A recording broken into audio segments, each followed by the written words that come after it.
supposed to do that. Why am I very happy? I cannot wait to see him in chains. Chains?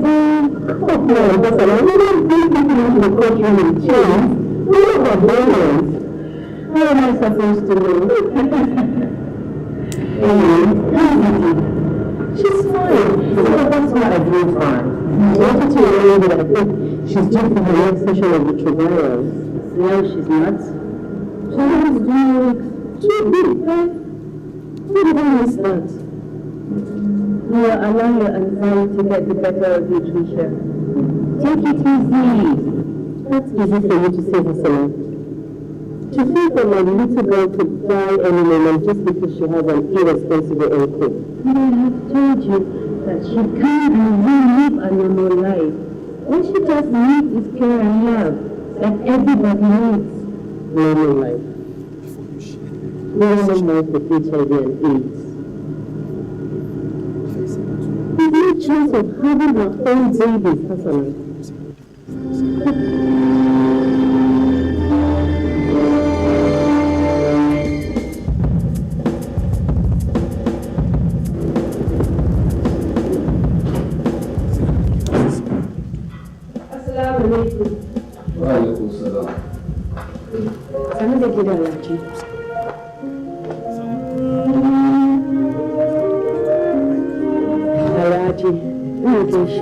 What time is it that you are just coming back from work?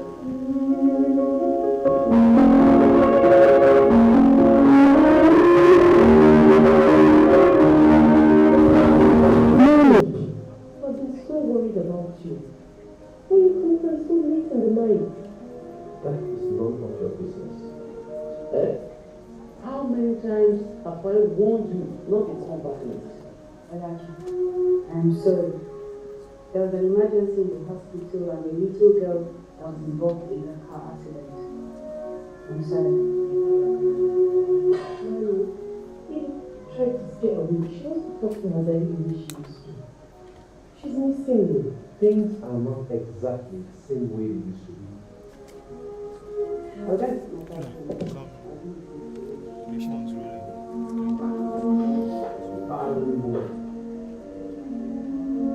A physician or medical doctor that cannot help herself. Physician, heal thyself.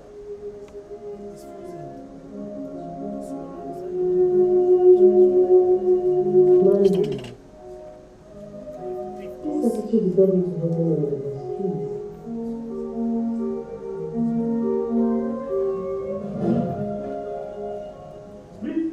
Honorable Court, your name and your occupation. My name is Inspector Mark, attached to the court here. You are the investigating police officer in charge of the matter before this honorable court. Am I right? Yes. This son I'm hearing. Could you please tell this honorable court to find it? We were able to establish that the date was killed with an iron rod. After the movie, An iron.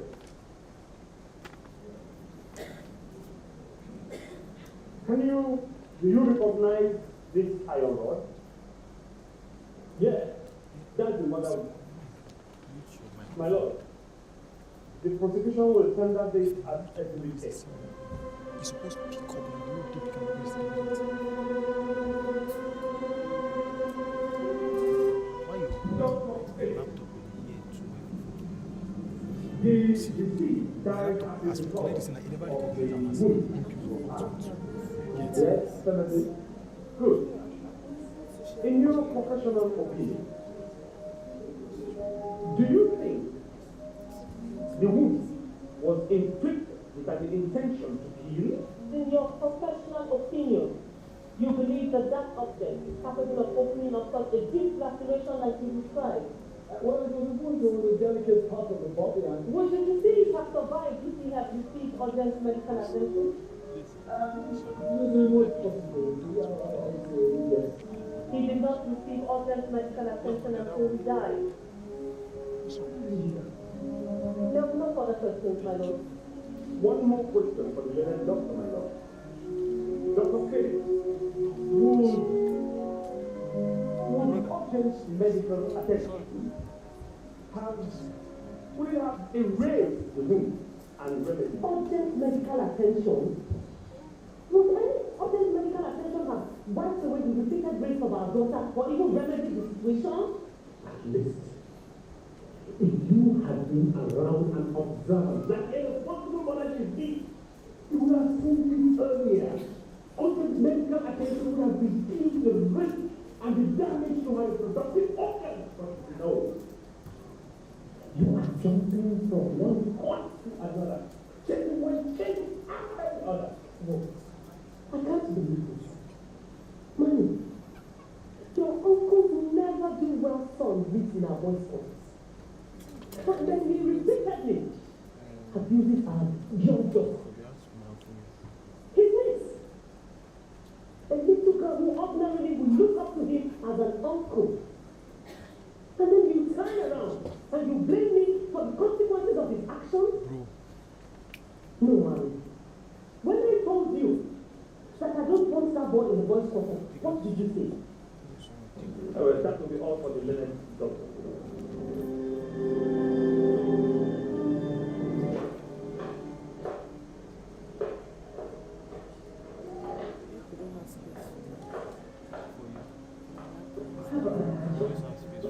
You have to stop making such insinuations. It is not good. And why should I stop learning such Guy, when I be careful, this in the shake when I see it. Carry this thing. Hey, shit, don't shake me. Nima, I know it is not important. I have done all the necessary tests I should do. Ma, I have suggested you come to the hospital and run the test so that we all know. And I have told you that I have no problem. Beautiful.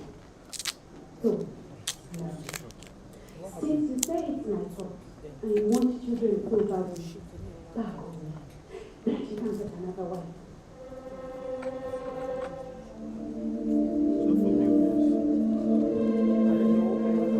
I just waiting the camera to see.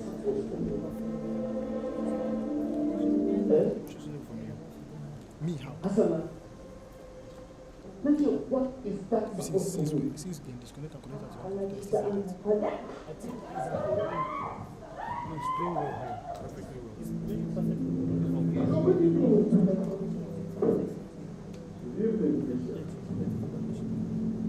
I see you are becoming quite popular with your making headlines in this case. You know this young minister. They say news even when there's no news to be reported. But anyway, I'm just saying my job. Well, it is in respect of that that I came to see you. But Tricia, you have to pick up this case. Excuse me, sir. You heard me. You have to pick up the case. But why? For various reasons. I mean, it is injurious to our Check your firm, cable. to our stakeholders, and our cooperative. But in what way, sir? Well, I'm trying to find out. in my esteemed opinion, it is generating cheap publicity. It is a very slanted domestic case, and therefore it is an embarrassment to our male stakeholders when the majority is weakened. And therefore, No, this one I come here. An innocent woman sat in the state here, sir, and all we should think about is your group of chauvinistic male clans. I don't care. I don't give a hoot what you believe. As long as I'm the principal partner here, I decide what is good for the firm But the and team what is going is for not. they have their own projector now that will project to here. In that case, I believe that I also have the right to any case that I want. They don't already teach us. Who are you to talk to me about rights? Well, dear, the only right you have is in a man's bed, on your back, savoring the lives of masculine benefits. That is sexual harassment. Oh, look, that is the problem we have with you in this bed. Mr. Constance, I believe that the only problem that you have had with me in this office is the simple fact that I have refused to lie down and spread my legs for you.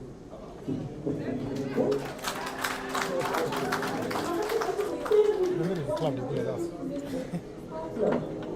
Even after 15 years of service organization. Well, sir?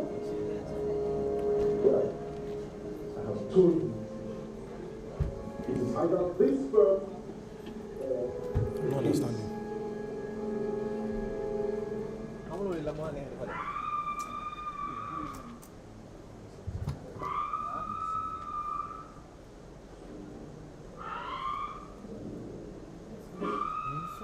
If not me, I'm supposed to skip half. Hey, no, not that. See that, man. See that.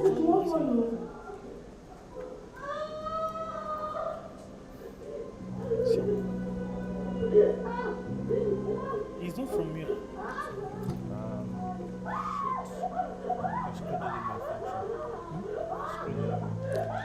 I'm supposed to half for that side. See, half they play, they go. But how did direct behind? So you do all this before now. You know how to direct behind? Not this direct. Desmond, take. Desmond, bring your laptop. Bring your laptop. Remove the HDMI. Remove the HDMI there. Fast.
Ideas and bring them to implementation level and also growth. But I also work a lot with women and children when it comes to digital skills. We do a lot of, mostly since COVID, but even before COVID, I was very active in the ICT ecosystem. I'm the current president of the IT Association in the Gambia as well. Thank you. Currently, I think if anyone knows me, they know how much I love tech. And this was pre-COVID. I encourage the use of tech in everything that I do, from something as personal as how I run my house, how I pay my staff. These are all things that I infuse tech in. I ensure that the people that work with me either have bank accounts or mobile money or some way that I pay them without actually giving them cash. Because I believe that the best way to infuse tech is to start at the grassroots. Introduce people to tech in the most simplest form, and they will adopt it and pass it on. And for me, that's really been my goal. And so far, I have to say, in one way or the other, I've always impacted. So I'll give you an example. I don't know if in Ramadan, it's customary here in Gambia to actually cook for your in-laws or your sisters-in-laws or basically anything to do with your husband's side. You would send food over during the course of Ramadan.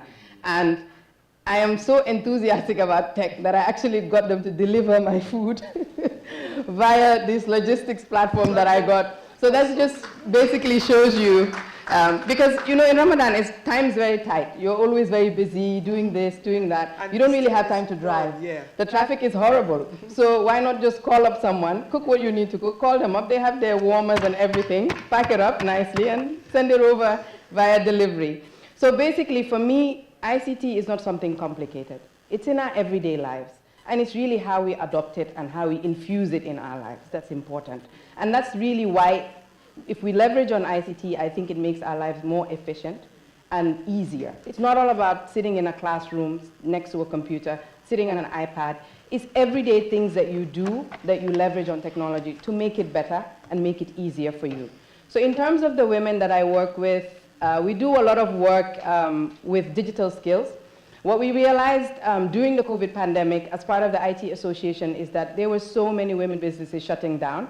The GWCC is here. They will attest to that. And even the Gambia Chamber of Commerce as well. They had a lot of challenges with shops being shut down.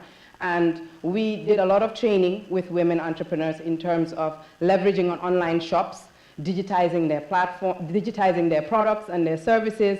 So we linked up with photographers, we linked up with freelancers. They were able to go around to these women, take pictures of their products, help them to upload it online, and not only that, but also maintain their platforms and help them to be able to sell their products online. So these were some of the things that we did. But also in terms of the kids, we helped, because power was really a challenge. It still is a challenge in Gambia. Electricity is not very stable. So the online classes that were going on, kids weren't able to attend regularly and consistently. So at our hub, we have backup power, we have solar. So we were able to open our hub to children who couldn't have this backup power supply at home.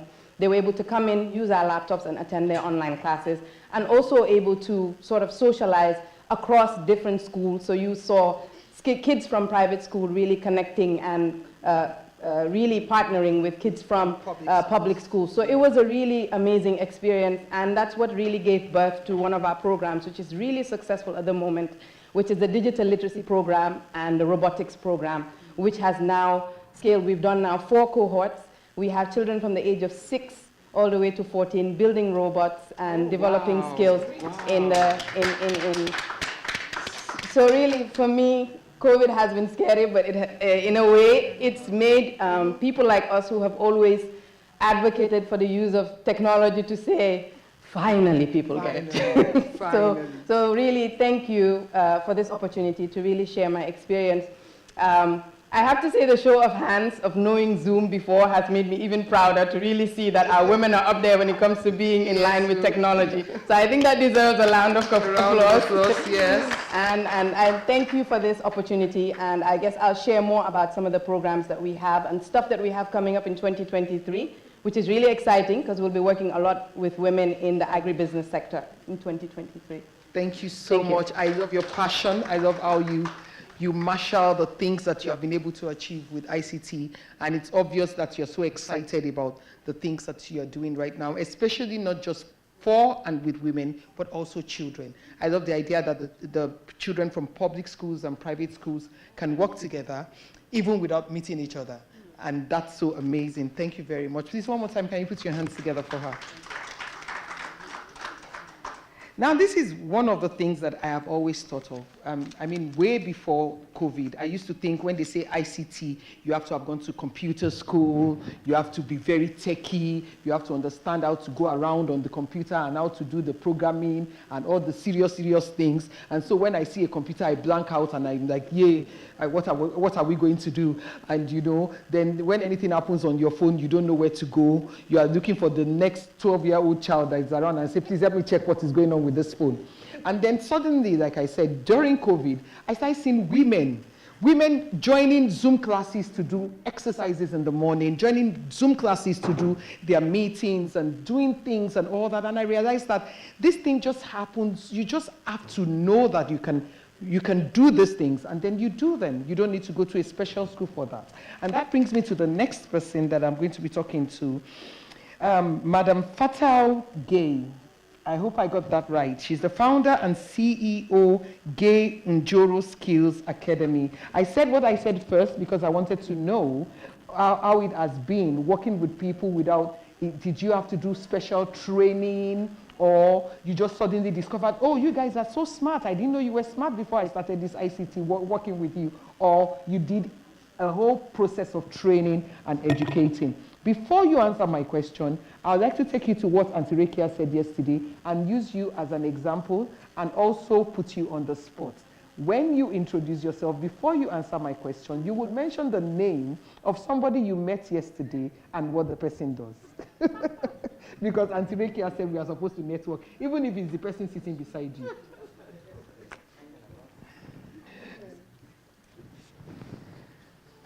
Good morning, beautiful ladies. Good morning, ma'am. Proud to be here today to share experiences with ICT and COVID and how we empower women and girls. My passion is youth and women empowerment, getting youths off the streets with skills that makes them relevant in society and for themselves. So honored to be here. I met somebody yesterday. I'm not sure if it's her.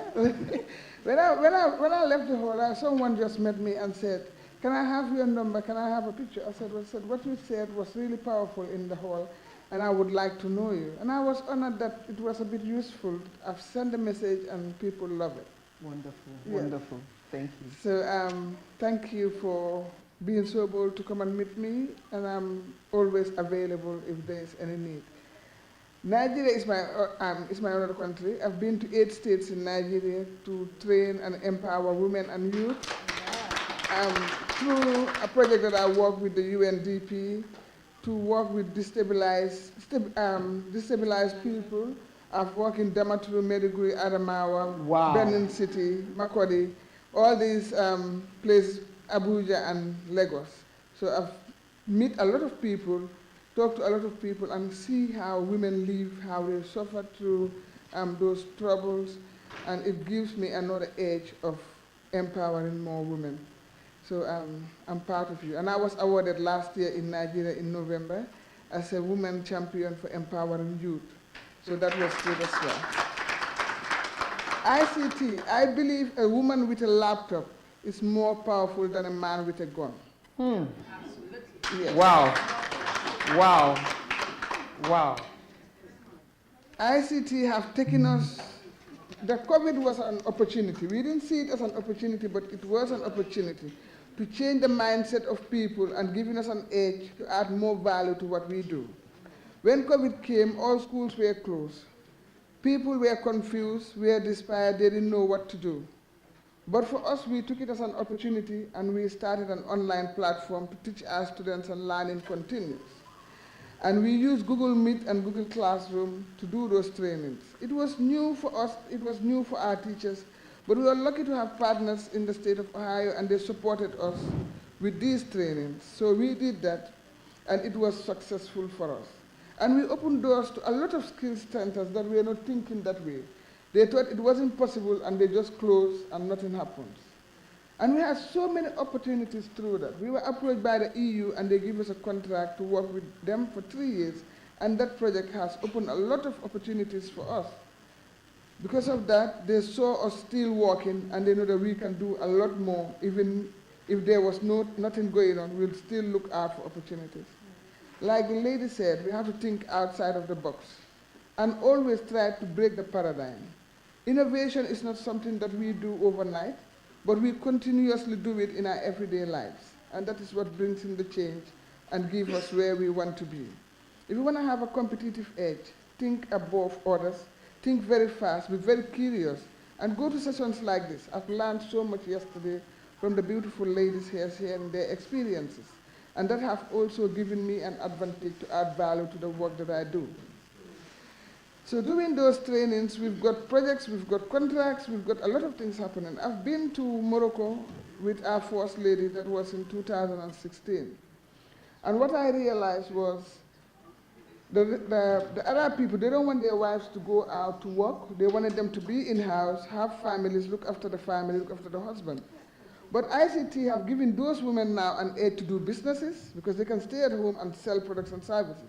They can stay at home and buy what they want. So ICT have given them the power to be who they wanted to be. It has given them the power to learn, to study online, and be responsible people in their societies. It has given them the aid to connect, to connect with people so that they can get whatever they want. And information is not limited at all. Whatever you want to know now, go online and research it. If you have anything in mind, you tell Google and Google will respond to you. And that will give you an informed decision. You cannot do anything if you don't have the right information. Information is power, and that is true. Because if you have the right information, that is when you can go out and do what you wanted to do. When you set a goal without the right information, the goal cannot be achieved.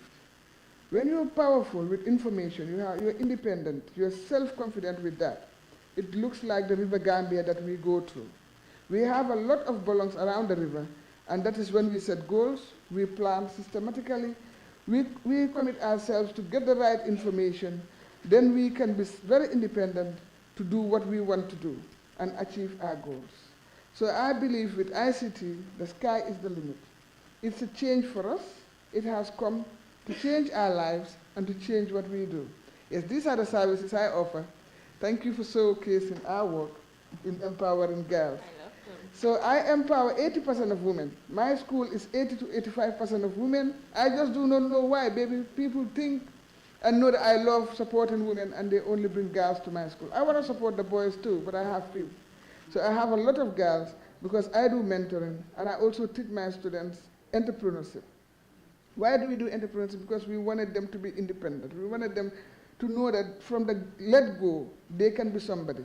They can sell whatever services they've learned within 3 months so they can start earning. I always tell my students, never ask your mom for money to buy materials. Always buy the materials, but resell them and make money and be independent from the let-go before you finish. So when you finish, you think of, I'm going to have my own business. That is why I have 80% of my students been gainfully employed. Gainfully employed. Because we train them to be entrepreneurs as early as they start, and they start selling and getting money legally, positively, that they believe that this was my sweat and I've worked for it and I've earned it, and before they finish, they'll create jobs for themselves and create jobs for the others. That is the power of 10 is my slogan.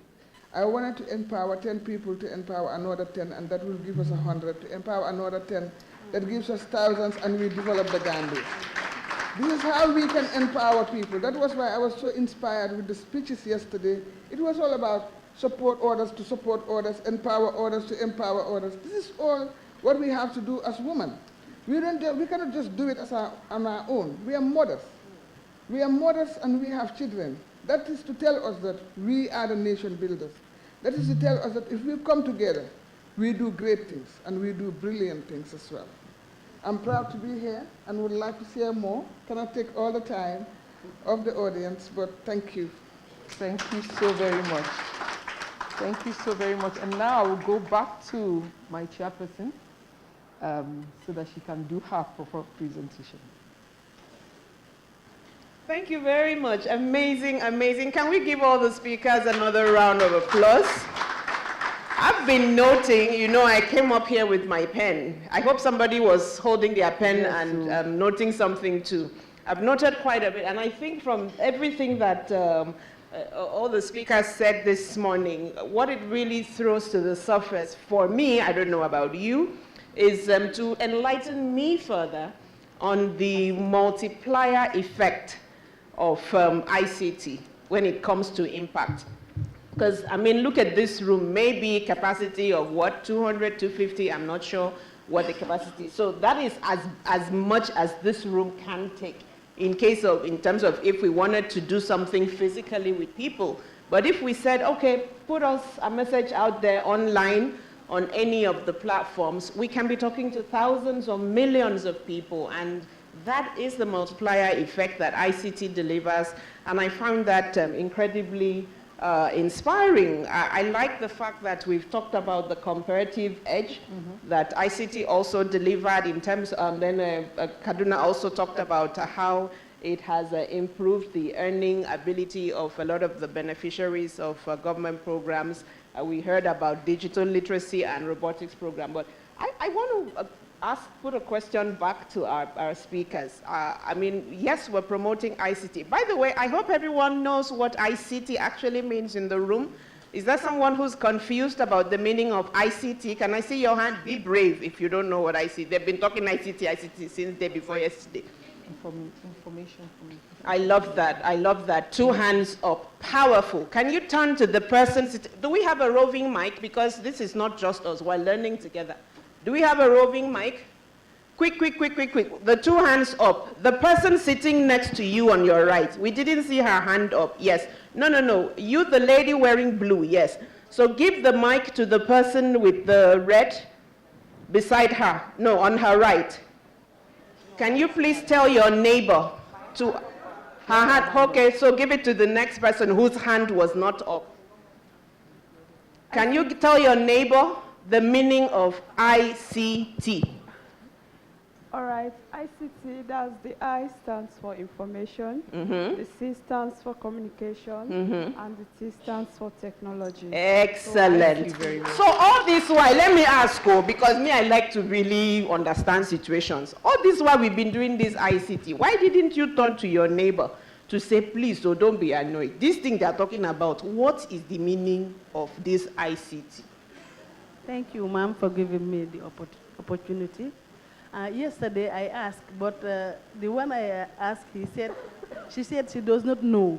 So let's continue listening. Maybe today they will highlight it, and thank God. I'm very proud of you that you raised your hand. I think that is the most powerful thing, because the bravest thing you can do is to raise your hand to benefit from knowledge that is available, and that is what you have just done. So I am super proud of you for raising your hand. I hope your neighbors who raise their hands now know ICT. So please don't be afraid to turn to your neighbor to say this thing they've been saying since. What does it mean? So, Boside, my question to our panelists, so that you can take on the next round of questions, is how does this affect our humanity or womanity? Because for me, I'm a very personal person, but my fear about ICT, as I imagine it would be the fear of many women who are in our grassroots communities, is how is this going to affect our ability to continue to relate one-on-one with other people in the workplace? People have said ICT is going to take away jobs. I mean, Goya said she depended on logistics to deliver something as basic as your Salah meals. You mean you can no longer just carry your pot of kunu to your family house by yourself. Someone else has to come and do it. So how are we prepared to deal with the downside of ICT? And what are these downsides in case someone else, apart from just these human relations, in case someone else, because of how we operate as African communities? Okay, thank you very much, Chairperson. I will go to that question. Okay. I would allow you to continue doing that. As soon as it's ready, just, Rita, can you signal? Thank you very much.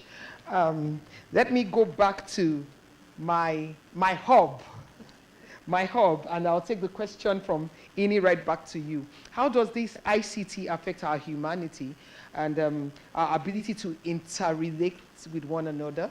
And how does, because I also notice people are becoming very reclusive and private. They would rather just stay in their rooms and be on their phones rather than go out and interact. But then, while we're talking about productivity and multitasking and achieving more with ICT, like Ini said, can we talk about the downsides? So how does this affect our humanity and our ability to continue to relate with one another as women? Thank you for that question, Bose. I think with everything that we do, there's always pros and cons, right?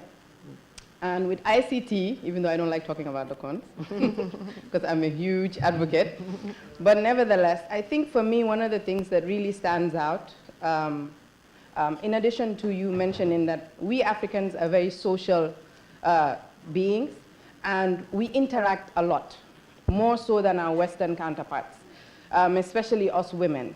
And I think one of the downsides that ICT brings to the forefront is that distance that it creates. So I have a rule in my house, no phones at the table. No phones at the table at all.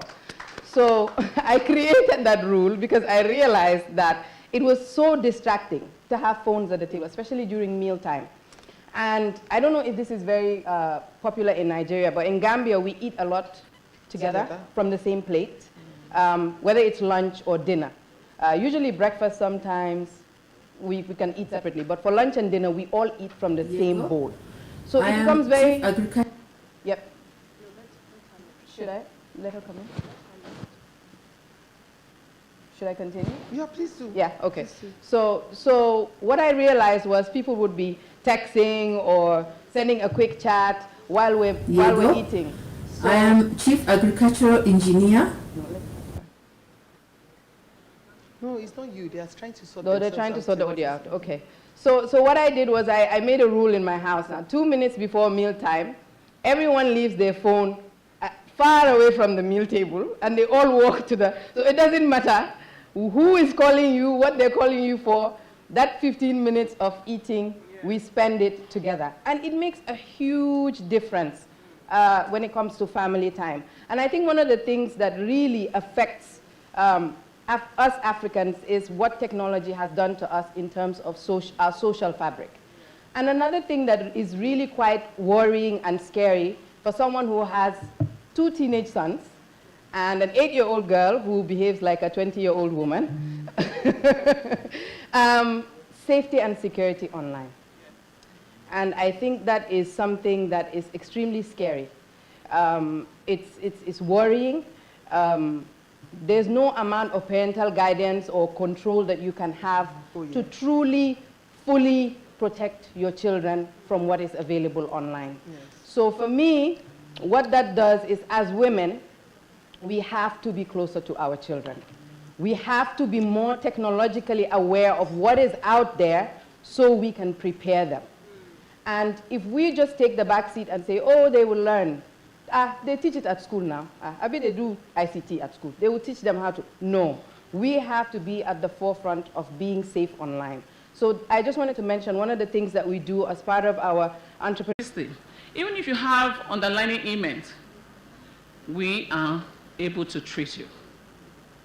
If you have a sister, you have a brother, they've been married for some time, it will be very difficult for you to talk to them, because they will feel that you want to mock them. The challenges that a woman will have in the society is like, she feels very inferior. When she sees that her peers are there, her colleagues, even in the place of our office, they're like, oh, she dresses so well, but she doesn't have a child. Actually, we say that it does not define us. We are career women, yes, it's true. But by the time you go alone into your room, or so you are just alone in your quiet time, you will know that truly you need solace from this. Infertility is real violence. It takes you to emotional violence. I had a challenge like that 22 years ago that wanted to lead me to suicidal attempt because I couldn't bear a child. Yes, it took a lot. I couldn't mingle with my friends. And when everybody would go back to sleep or to bed, I'll just sneak into the kitchen and try my best to see if I can kill myself. Yes. That's why you're a great baker. But I'm standing here today that even after I was driven from my former home, I can boast that I have children now through assisted reproductive technology. I want to advise people here that today, you are not pregnant, or sorry, you're married, you don't have a child. Yes, the pain is there. age as a factor, like I actually said, is not a barrier when it comes to in vitro fertilization. There are different means. When you classify the causes of infertility, you will see that 40% is for the men and 40% is for the women. But all fingers in Africa is always pointing to the woman. It's not fair. It's like calling the kettle black pot and the pot calling the kettle black. Yes, I'll tell you the truth, that a lot of women cover their husbands. Yes, they have a lot, because that's my job. I'm a male infertility expert also. They have a lot of problems. It's not just for you to discharge your seeds. You can discharge seeds. You may not have any sperm cells inside of it. But in African setting, you see them. Well, I don't know why my wife is not pregnant. I don't know. I think you need to go to the hospital. It's not my fault. And you see her keep going everywhere. There's something that people usually will see, that they have hormonal imbalance. The men too have what they call hormonal imbalance. When they point that finger to you, as knowledgeable as your husband yourself is, I try as much as possible to tell my patients, I don't think you should just come alone. Or she's afraid to even tell the husband. That fear alone, the fear alone is traumatic to the woman. And there's also what we call intimacy, issues. There are times when some women, they discuss with their friends. You see, I think I ovulate the 14th day of my cycle. It's not everybody that ovulates every month. If everyone ovulates every month, then there will not be space in the world to keep babies. There will not be space to keep babies. You will see some women, oh yes, as at this point, when I meet with my husband, I should hang my leg. No, that is not true. It doesn't work that way. You're causing trauma to yourself. You're causing trauma to yourself. I want you to tell the world, tell the people. It is possible, yes, with assisted reproductive technology, but all forms of infertility must not pass through IVF. There are different means. What you need to do is just for us to get educated on what next step and every step that you need to take. Assisted reproductive technologies like in vitro fertilization is actually the last part of where any couple looking for a child should do. Okay. When women, for the first examination, they refuse to go to investigations, the couples like parents, brothers-in-law, sisters-in-law, if you are the cause, like if the man is the cause, the best thing you should do is to call your family. I know they feel like it's shameful, but what about the woman that stands to fight for you? The woman that stands for you, she needs credit for what she's doing for you. But most of the men, they're like, or the sister, they're like, oh, she's using juju on my brother. She's holding my brother now for the past 20 years, not knowing that this woman is just trying to make sure that this man keeps his ego in the society. And I give kudos to such women, like if they are here. Congratulations. In some areas also, the challenges that some women face is that during their young age, they must have lost their womb. There's something we call surrogacy. Surrogacy, it's in different forms. What we are used to, what we call gestational sac surrogacy, where somebody carries your pregnancy for you. Does it mean that you are not the genetic mother? You are. You are the genetic, biological, and the reign mother. And the father also is the genetic, biological, and the reign father. What do we do? What happened is you are just a carrier. You are being prepared. You choose somebody so young that has been very fruitful, and you volunteer to help someone to carry pregnancy. And then the embryos that are created in the embryology lab, in IVF, is being transferred back into someone to help you carry that pregnancy through, to achieve that dream that you want so that your home will be settled.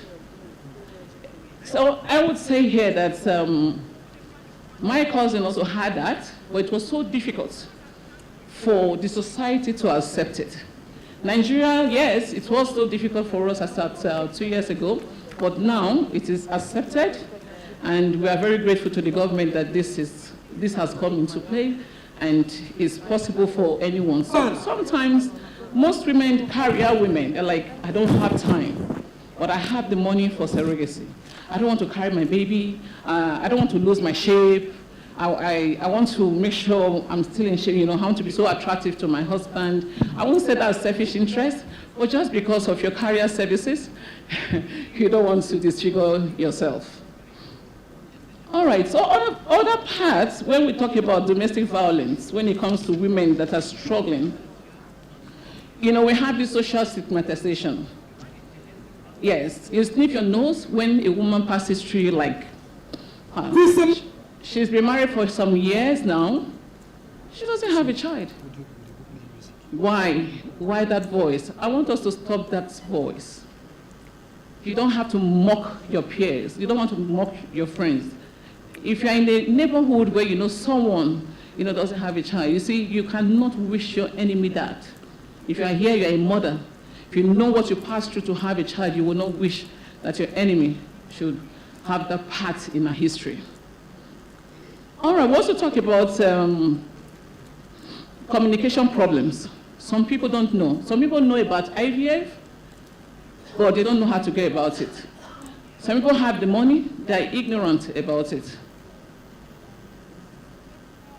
I don't know if anyone here, you've ever had any experience of someone who you have been able to talk to give that person an awareness that it is possible, that fertility as at this stage and time, and in this age at which we are, is very possible.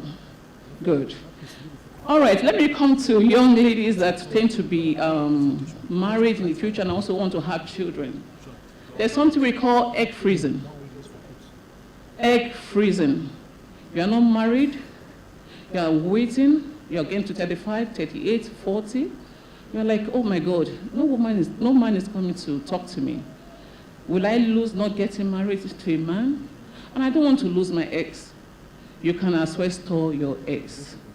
You can store your eggs as long as you want for 10 to 20 years. If at the end of the years and no man comes, we can talk about a friend who can donate sperm to you, or you want to use donor sperm. I hope, sorry, I'm not too, sorry about my waist. Okay, thank you. Good, so we can actually freeze your eggs as much as we can. You can tell this to the world, you can tell this to your friends. Don't take it as a challenge.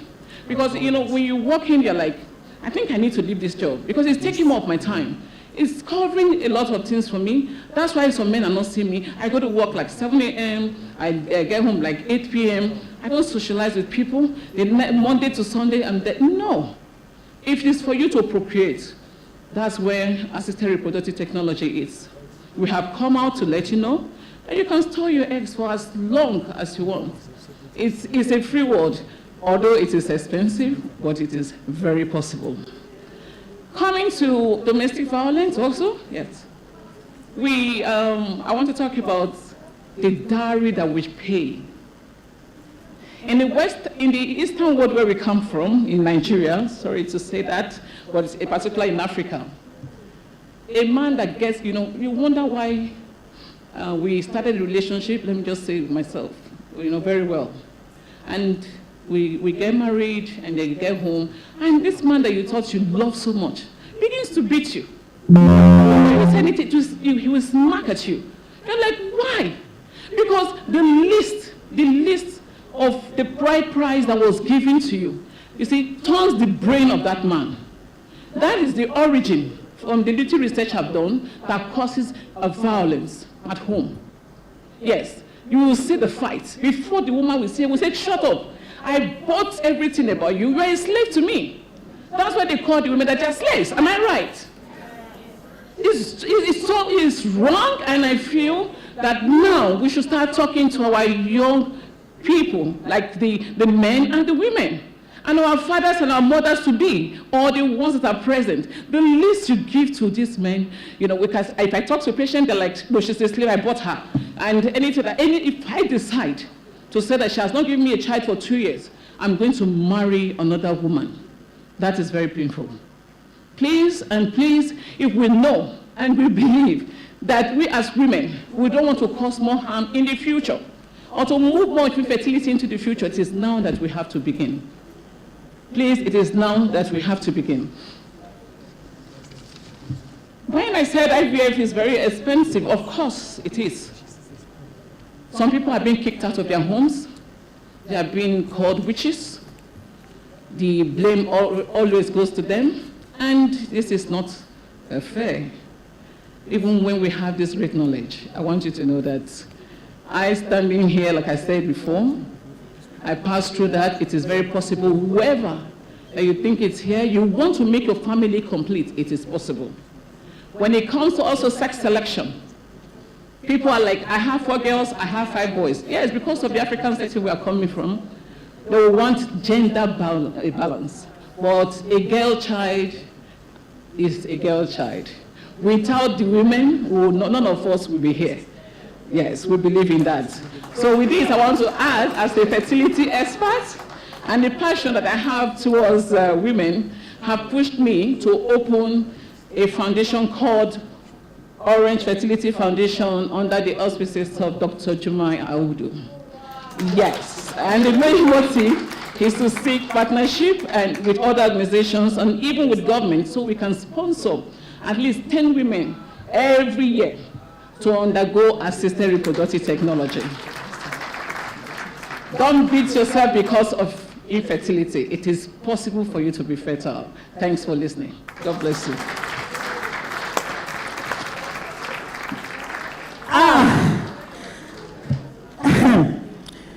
Hey. Can we please give her another round of applause? I'm told that there are questions. I'm going to take just 3. No. 3 questions. More. Everybody's protesting in the crowd that it has to be more. We also, yes. When we close late, I'm going to remind you of this time. Thank you very much. So we'll start with Auntie Asia. I had to pause. We'll start with Auntie Asia and then no, I'll move to this side and then I will come back to her. Should I come close?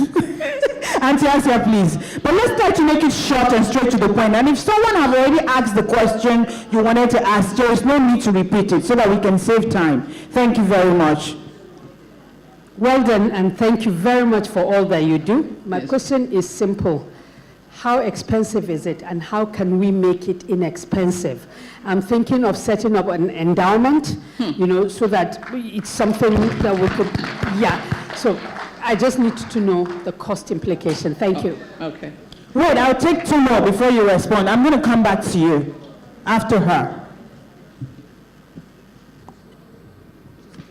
Yeah, thank you very much for this enlightened presentation. I want to ask a question on egg freezing. Is there any condition that can make a woman to freeze her egg aside from delay in getting married? Thank you. She said what? Did you get that, Dr. Tunika? No, I was she said, aside late marriage, is there any other reason why a woman will want to freeze their egg? Okay. Hello, on egg freezing also, I've just heard about that. Just wanted to know how long that would last and what facilities are available in Africa, probably in Nigeria, I don't know, but let's know what facilities are available to do so. Thank you.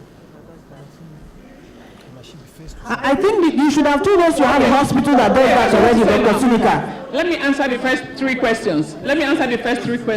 I'm so sorry. That used to happen to me in class, you know. Okay. Please answer those first. Okay, yes. When we talk about egg freezing, actually, I'm a certified clinical embryologist of 17 years in practice. Yes. I'll tell you that we can freeze as long as we can. Yes, and every year we remind you about it and freeze them as long as you want because it has different payment, but it's affordable. Okay, we have this facility in Nigeria, and I know even if Gambia people, anywhere in Africa wants to come, you come to Abuja. It is very possible because I own a hospital in Asokoro, Abuja. Yes, so and the second question she asked, aside egg freezing?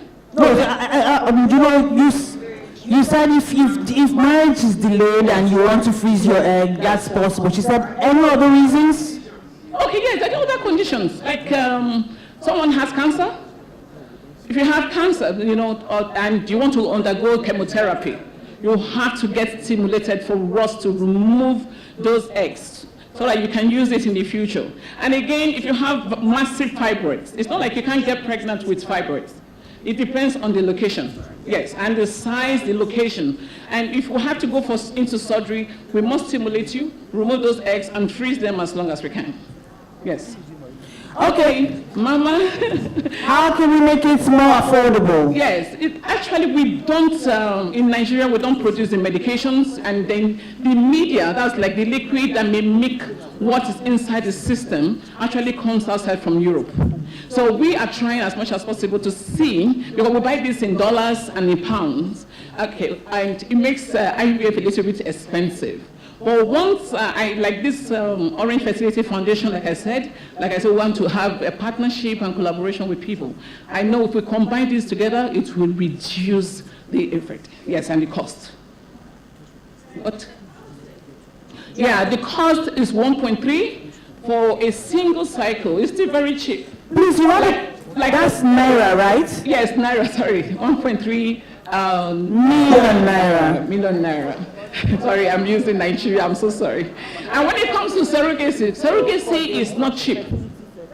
Yes, surrogacy, I know, it's not cheap because it's more expensive. You are using somebody's womb. You know, you have to have self-pity too to that person that is giving life to you, and the person has to give life to you. After that person have carried pregnancy for like 9 months, they must be cared for. We owe them responsibility. They also owe us a responsibility. We have to keep them safe. They are kept actually in, I don't know, but the practice we do in Nigeria, we keep them for like a year. It's a 1-year contract to make sure they are taken care of and that that child will be a good product in the society. Yes. Any more questions? Thank you very much, Dr. Tunika. More hands are coming up. I'm standing by my chairman's wife. Yes. Nigeria.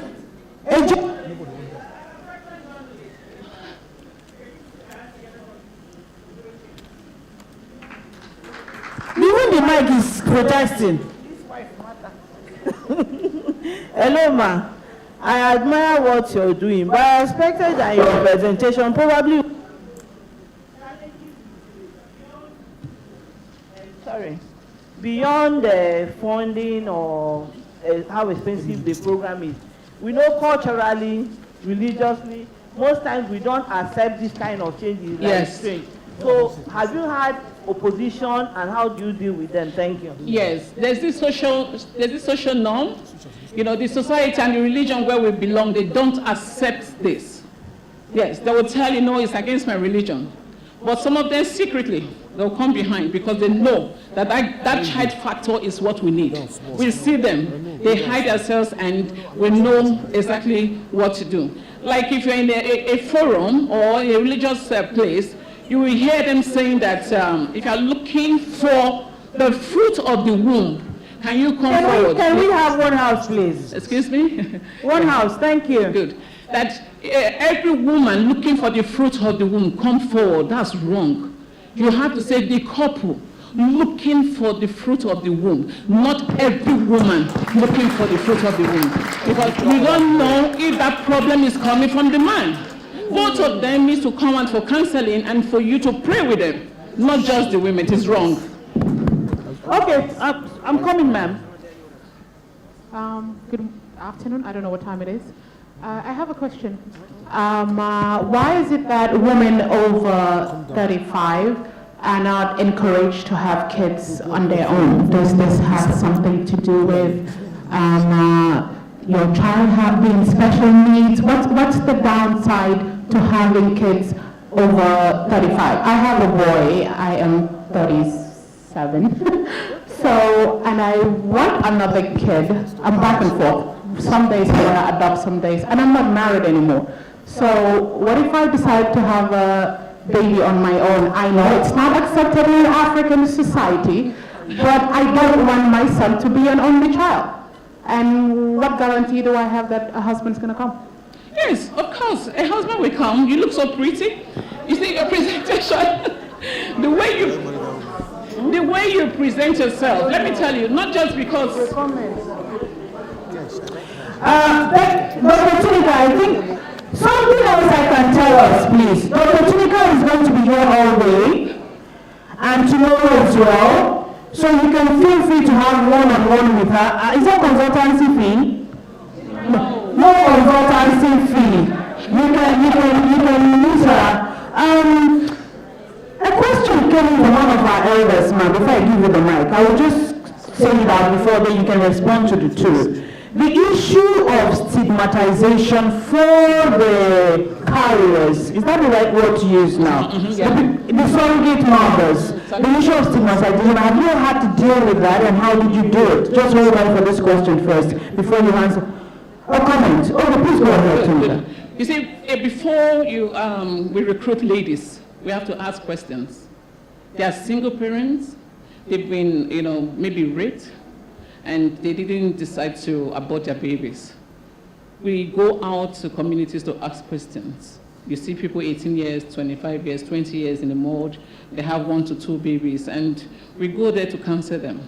That, can you do this, can you do this? And if we are about to ask you to be a carrier, if you are qualified, we ask you questions. We do a lot of series of investigations, and then the test results, they are okay. And also we do a lot of scans to be sure that the womb is ready to carry. Before they accept that, we also go further into their family history, and also to know their family. And at the end of the day, there's a compensation fee. That compensation fee is actually what attracts them. Yes, but the question, Dr. Tunika, is that how does the society relate with them? Are they stigmatized? No, they are not. Okay. They are not. It's not done because you see the enlightenment about IVF, or let me talk about assisted reproductive technology. All IVF, ICSI, IUI, surrogacy, egg donation, all come under it. There's no stigmatization about it. Even egg donors, they are happy that they volunteer to give people eggs that don't have them anymore. Somebody wants to sell his own. Okay. I'm not paying you home.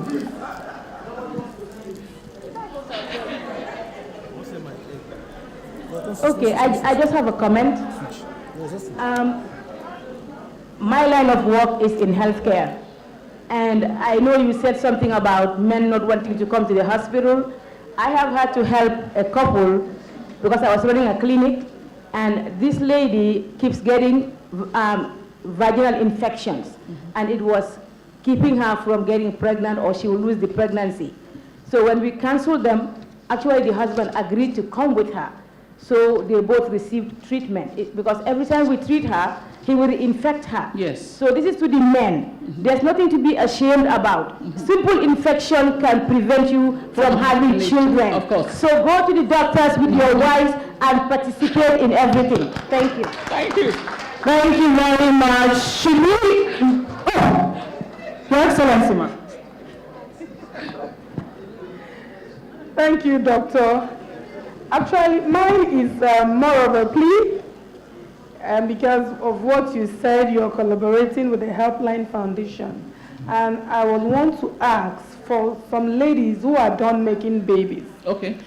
Is there any opportunity for them to donate their eggs secretly so that they can help the ones? Yes. Okay. Because I know in US they do that a lot. I've done it. You can go donate your eggs, keep for people who don't have.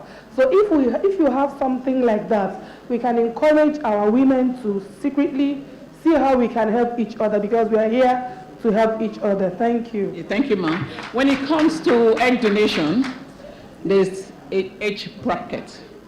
We have between 18 years to 27 years, where you have quality oocytes, quality eggs. From 28 to 40, we advise people keep the eggs for yourself, even 45, because we can't go use someone that is like 38, 40 years, when we know that the hormonal profile is actually telling us that if you come out for egg donation, the child you are giving to another person will carry chromosomal abnormality. And you wouldn't want to have a child that is, having disability. So that is where it comes when you have women that are from 28 to 40 years and you want them to know. It's not advisable at all. But the younger, the better. And the quality of the oocytes we use to procreate will be fantastic. Can we please put our hands together for Dr. Tunika Cleopatra? The pastor's blessing. Please let her talk. Please give her the mic. Can I beg you, yes, to meet Tunika, because we've decided we want to close this. Okay, thank you very much. I think the whole essence of this conversation is for we as women and even men to realize that there are options. There are options. You cannot sit down and say, I didn't get pregnant and that's it. Fasting and prayer helps, but this is action. You know when they say prayer without works. This is the work after praying. Meet a specialist, talk to them. Thank God Dr. Tunika is here. You know she has a hospital. I know people have been referred from the US to Nigeria for in vitro fertilization. And I'm speaking from a point of knowledge. It's not a matter of just saying. So it's possible. Can we please put our hands together for her one more time? Thank you very much. Okay, we're going to move quickly now to our next address before we go on for our tea break. We're losing time and we need to find how to gain it back. To speak next, this was supposed to have happened yesterday. You know, we moved a lot of things from yesterday to today because of time. Please join me to welcome the lady I now refer to as my roommate. My sister, Dr. Helen Minoa, the head of department for gender at Nassau State University. Actually, she's an associate prof. Can we please put a hands together for our professor? Thank you very much. She's also the chairperson for our committee, right? You are also a member of the council for the NW. Please put your hands together for her one more time. You can use this map. Thank you very much. Good morning. I think it's morning, everyone. We are really overwhelmed with the other presentations. I don't really have much to say than to continue with the talk of yesterday because I was scheduled to speak yesterday. That is the issue of the accelerating women empowerment and also gender inclusion. Most of the time, if I stand up or stood up to talk, I used to give example with myself because we are really here to testify the experience we had at the field and also want to energize you people on the issue of empowerment and also exploring the ICT. I used to tell myself most of the time is when I have challenges that most of the time I used to explore my potentials and also experience. On the issue of empowerment, I think I started at the early stage of my life because I realized that when women are well empowered, they are given the opportunity and enabling environment, they will perform wonders. And they will as well help others to move. So I started it at the early stage by ensuring that I have something as a starter to take care of myself and also people around me. And the issue of education comes in where I had to support myself with the small little things that maybe my husband cannot be able to afford. So on the issue of ICT, I also try to key in because I used to tell myself, people are thinking that it is only the men or the, and why you don't know most of the time. I say, why? Because he's an accountant. He deals with mathematics. And you know, we women have phobia of mathematics. So I thought, okay, no problem, since because you're an accountant, that is why education doesn't know anything. Let me show you. When I finish my PhD, I now I bought a phone and started accounting. Then I had a degree in accounting. When I come back, I said, this is the result. Then he now said, Is this just ordinary degree? Anybody can have it. I say, is that so? He said, yes. I said, okay, no problem. I bought a form for masters. And I bought a form. Aren't you tired? I say, no. I want to challenge you. As a man, you say, it seems because I'm a woman, that's why you are challenging me. So when I finished, I had my master's in MSc in accounting. And I brought the result. He said, can't you see the difference? That now you can see the difference between accounting and education. Now that you are now accountant, you can see it. So what I'm trying to explain is the issue of we as women, we need to challenge ourselves. We need to know in what we are capable of doing. What is our capacity? Where can we be able to mingle and know where to extend? I also have this to say on the issue of my promotion. I would like to really thank my Vice Chancellor. As I was here last year when I was talking about I would be the first female to badge in associate professor in Lafayette town, the state capital. And it's real. When I went back January, I got my own promotion with effect from 2022. And he made it possible. The Vice Chancellor has really done wonders in terms of school that I have less privileged, almost 100 students, boys and girls, but more of girls, that I pay their school fees and so on. And in fact, as I'm talking to you now, I was trying to pay the salary through the ICT. So you can see the way I really exploring the issue of ICT. So each and every one of us, we should encourage ourselves on how to compete. It's a world, free world that we can compete with one another. And the competition should be healthy in such a way that you cannot say that you cannot move it. So on the issue of ICT and everything, we need to explore it and think otherwise out of the box on how to empower one another. If you empower one person, the other one empower, then we will now come together and see how the things will be okay. And I want to advise, so let's go into the deep grassroots in order to ensure that those that really need the help and everything will leave them home. Then they will now take up from where we stop. Thank you very much for giving me this opportunity, because my roommate has been raising dancing. Let me just step down before she comes and drag my hands. Thank you very much. Thank you very much, Dr. Hawa, for that good message. I know that apart from the fact that Prof is ready to confirm your professorship, there are papers you need to write. How many are there? 3 or 6 publications that is necessary? So I'm sure you've gone to work and you will do your part so that there will not be any reason why this will not happen by the time we're gathering next year. Can we please put our hands together for Associate Professor Hawa Mainua? She's the first doctorate degree holder woman in her community, Nassau as a whole, and now the first associate prof. And my next year she'll be the first professor woman in her community. Let's put our hands together for her.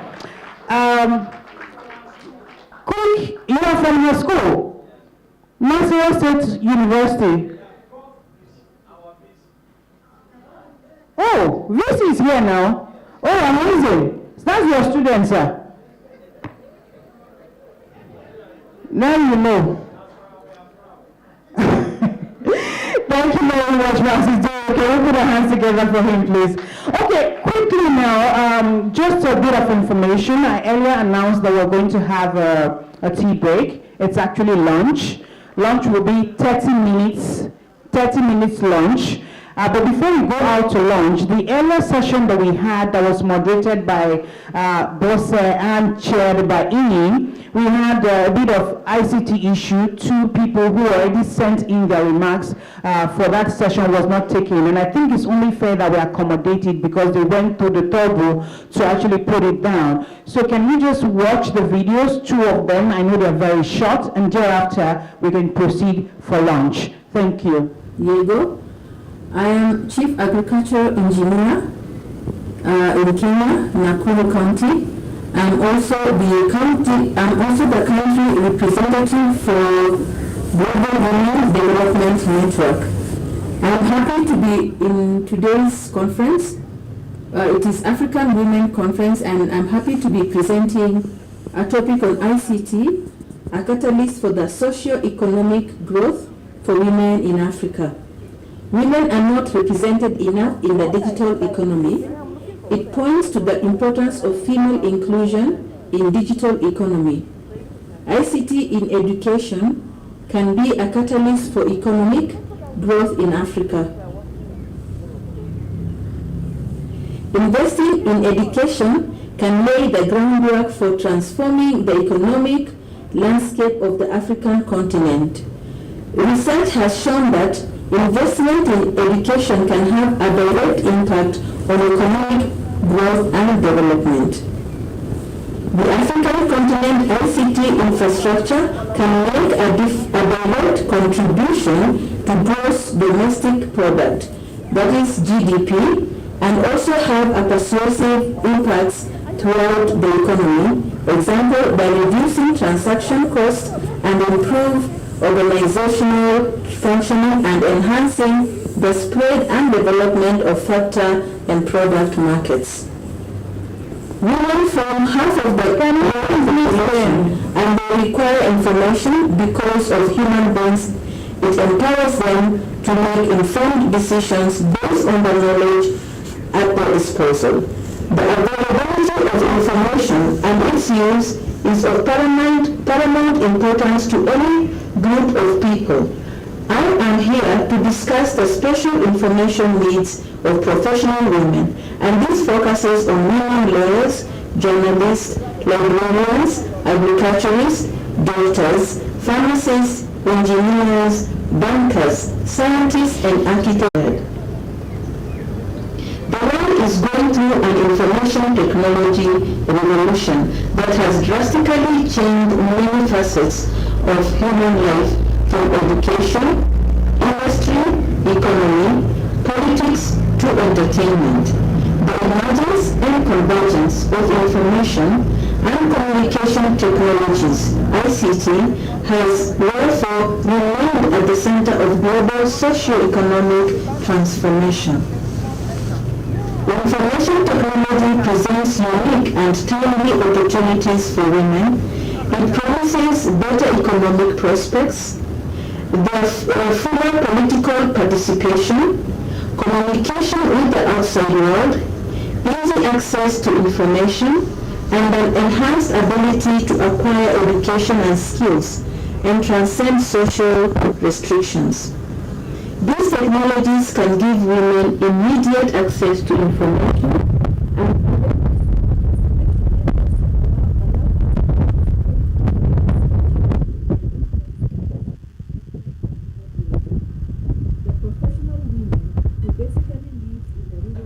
Okay, a round of applause there. We're moving on to the next video. That's from Jacqueline, I believe. Is it ready? To the distinguished guests. Thank you. I love the shot, by the way. Her Excellency, ladies and gentlemen, the women of the African Women Conference, Dr. Jemay Amadou. Thank you all for the opportunity to be in your presence on today. I don't take it lightly. Thank you for this moment. Also, the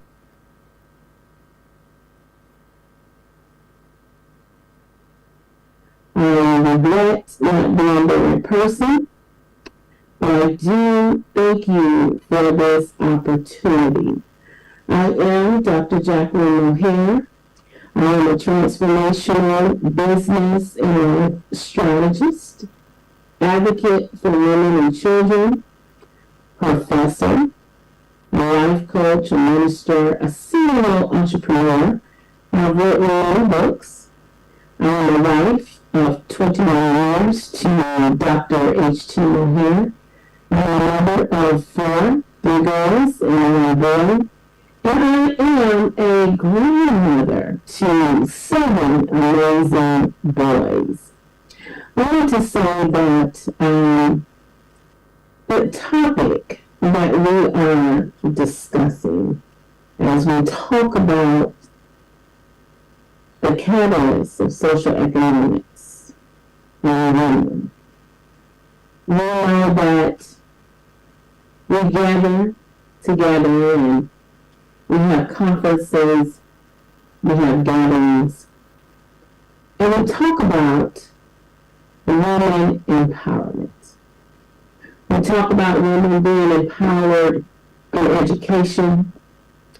We talk about women having the resources in order to be able to create a skill set.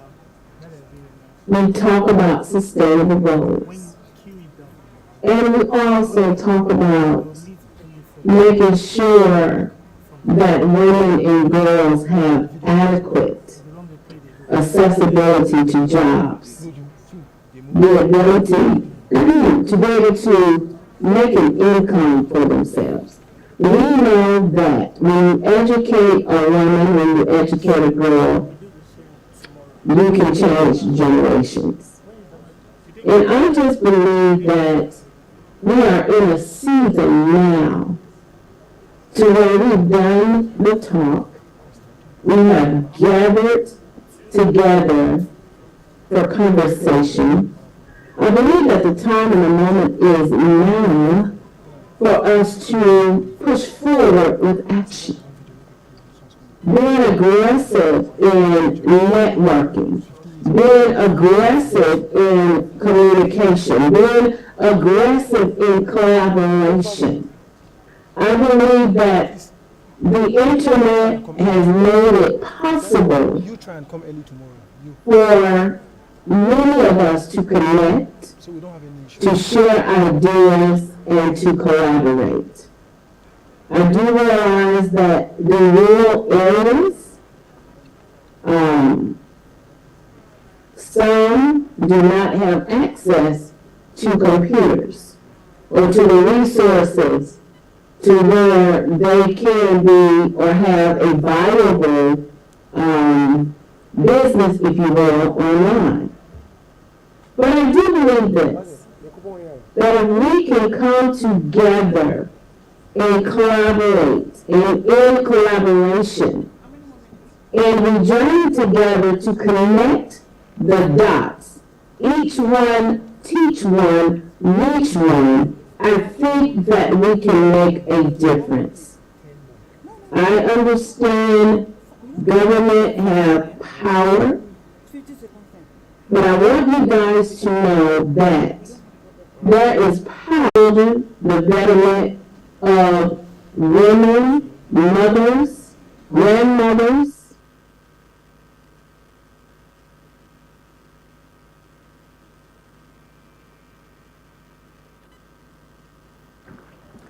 Thank you very much, Jacqueline, for that one. Can we please give her a round of applause again? We are breaking for lunch now.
The link for that video will be on the platform. Now you have more reasons to want to go and see it. Welcome back from lunch. How was lunch? Good? Do we want to spell coconut? Or should we go ahead and start the next session? Thank you very much. The ayes have it. We are going to juggle the program a bit. The next panel, I'm supposed to be moderating that panel, so that's why I announced earlier that when we come back, my big sister Rekia Ibrahim Atta will take over. The only reason I'm standing here is because we've had to change that.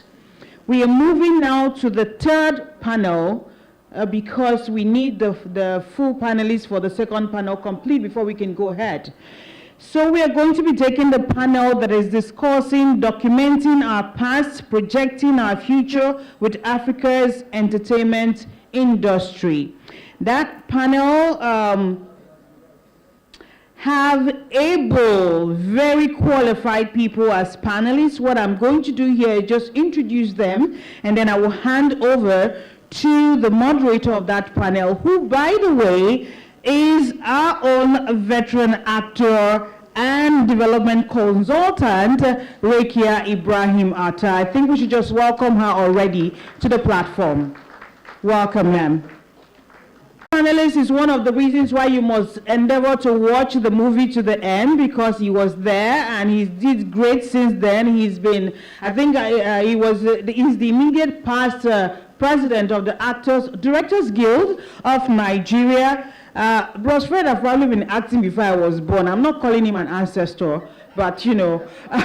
Please put your hands together and welcome our own veteran, Fred Amata. Please keep the applause coming. Thank you very much. I know, right? He's an improvement. At this point, it is my honor and privilege to hand over to my big sister who is moderating the session, Rekia Ibrahim Atta.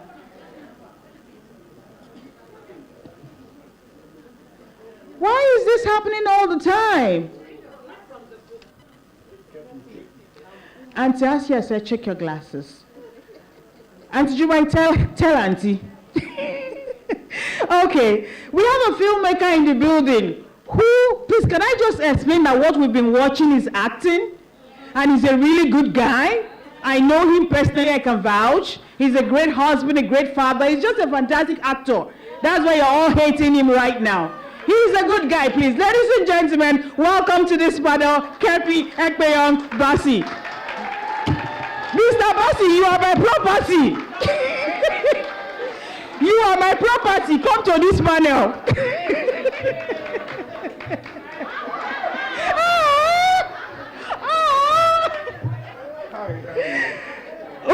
Investigate the OSU system. You understand? Perhaps something would have gone wrong, really completely wrong with that story. So it is important to do that, background check, so that, because the platform of film should be authentic. You understand? It should tell the truth about what it is.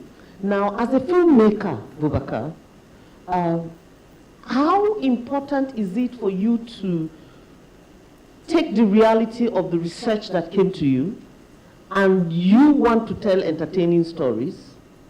To what degree do you change the content of the research to create entertainment?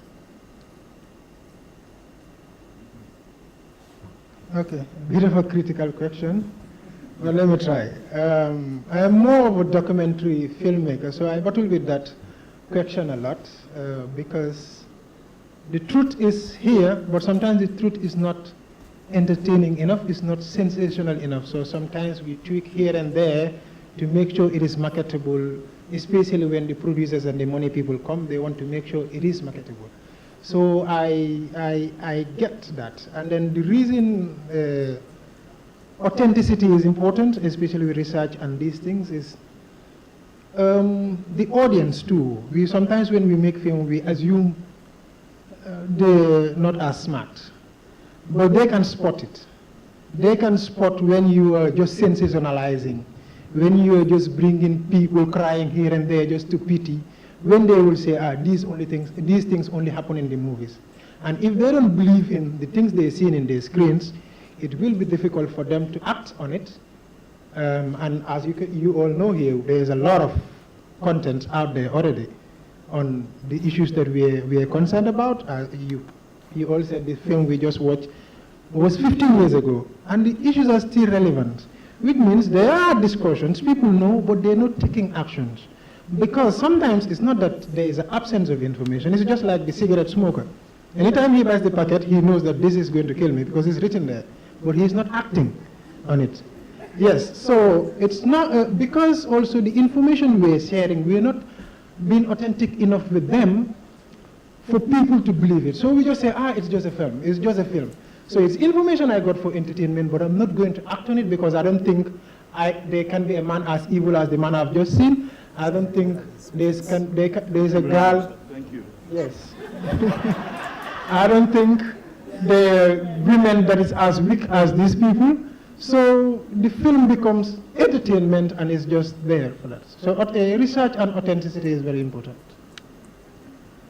Thank you very much. I'd like for Fred to, because my mind is wondering whether filmmakers all over the African continent will be confronted with the same, issues. Fred, you've made a lot of movies in Nigeria. You've contributed immensely to the growth of the industry, and I know that you've done some critical stories in the past.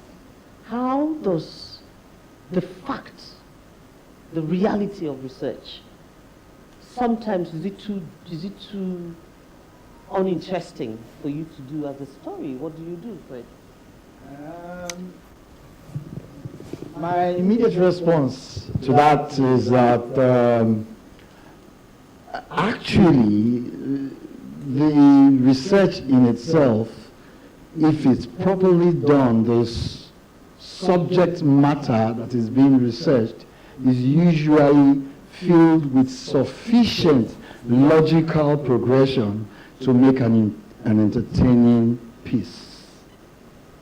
Okay, so we continue to look all over for the kind of stories and the kind of things and subject matters that we want to tell. So there's a theory that says art imitates life and life imitates art. Now, the problem with art is they are trying to replicate life. So, because it is slices or different slices of your experience, your education, your exposure, people tend to sensationalize the process which you go through to reach a challenge or to solve that challenge. But in life, there is a logical progression before you achieve whatever the issue is. So that confusion of researching and research materials not being sufficiently engaging enough might mean also that you have not done sufficient research.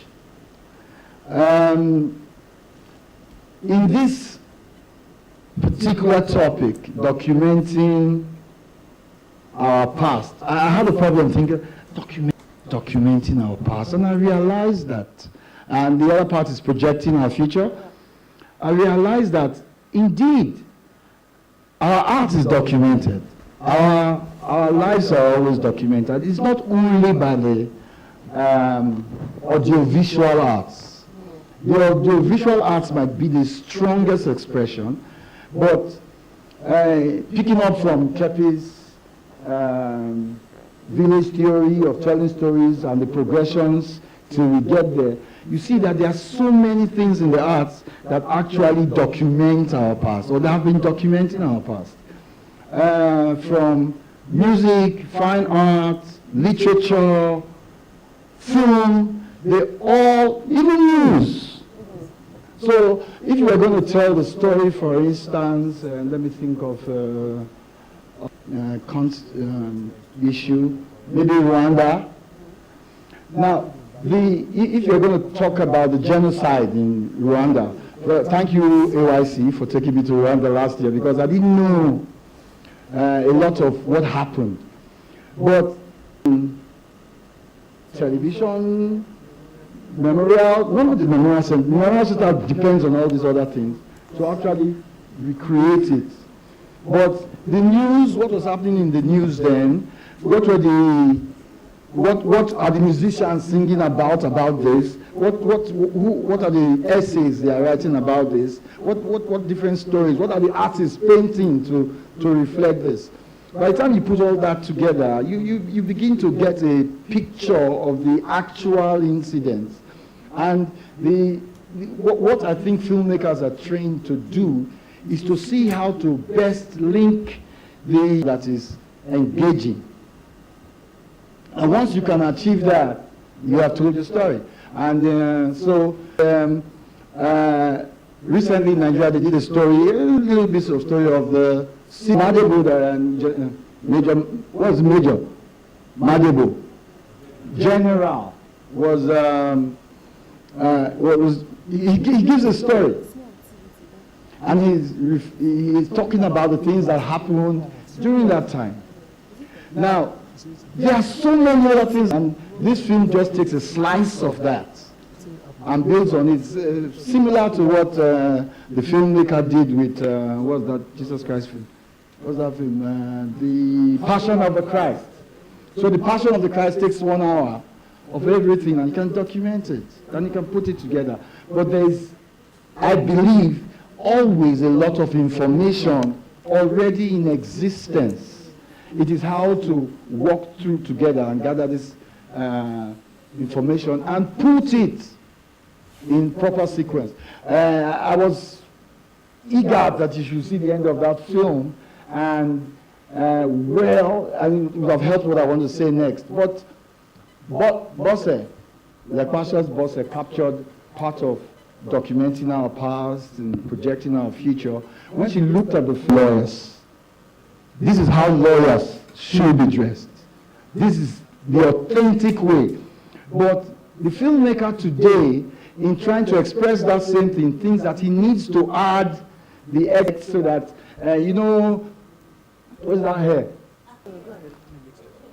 The thing that enhances it. But overdoing it means, like he rightly pointed out, means sending out the wrong information, and therefore you are not actually believed, so you are no longer believable. So I think, by and large, thank you. It was very, very on point. So I think the essence of the conversation that we're having, you would see that, I'm gradually trying to pull our minds to the fact that, yes, there's a pool of information in our history. Care has to be taken when you use this platform to build capacity for, empowering women at all. We can't just be advocating for it. We have to advocate for it in care. Now, research is important. In conversation, I think Boubacar says, believability is very, very important too. Umi, you have, had to do a couple of research. You've had to work, putting your scripts together. You understand? Has there ever been an information that was important, but yet you couldn't reveal it?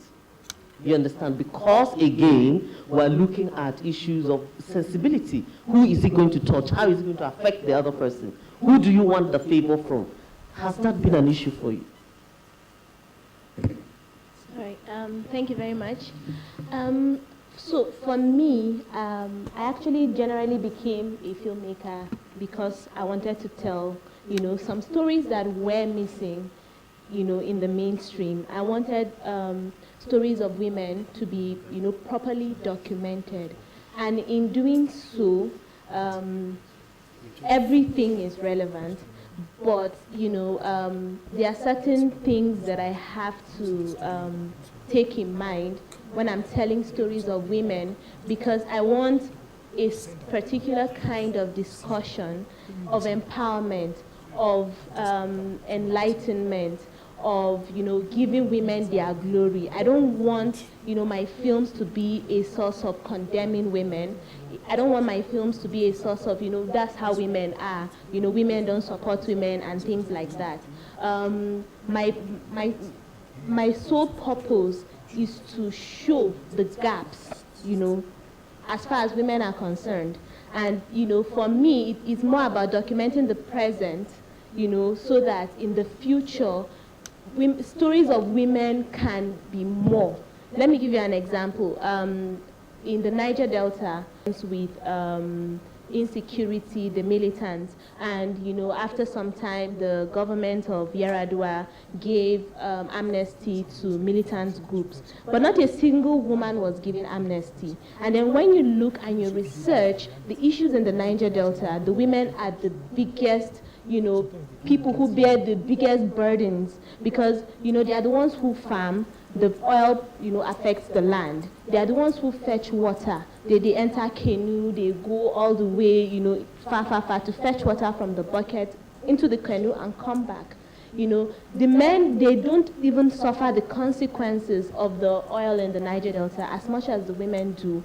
But then because the stories of the women were not out there, even in the media, you see the militants, everybody is talking about the issues of the Niger Delta, but you hardly hear how it affects women. So these are one of the reasons why, I really got interested in filmmaking. I used to say it's my karambani that took me there, because I wanted to tell stories. And then even, with Uprooted, it was the same thing.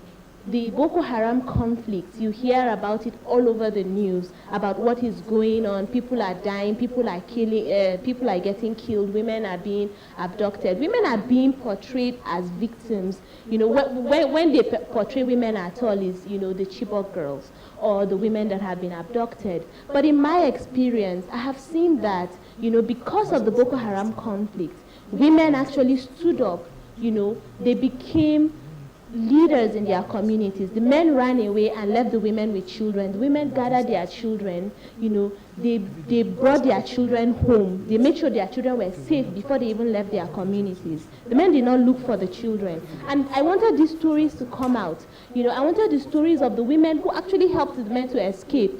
Women actually dressed men up and helped them to escape. You don't hear those stories. You don't hear the stories of the women that became, civilian JTF to protect their children, to protect their communities. Women who became breadwinners. But the next thing, everything you'll be hearing is women are victims. Women are victims. Yes, they are victims, but they're also resilient. So these are the stories I wanted to tell. And when we're making, the film Uprooted, how the war affected women. And a lot of the people involved in the film wanted to show that. And I'm like, look, there's enough poverty porn out there as far as women are concerned. We need to tell the stories of resilience so that, our children can know that this is what, women of our generation, our mothers, our aunties, these are the struggles that they went through. They are not just the weaker sex. In fact, they are not even the weaker sex. They are the stronger sex. And that needs to come out more. Thank you very much, Umi, and I really do thank you so much.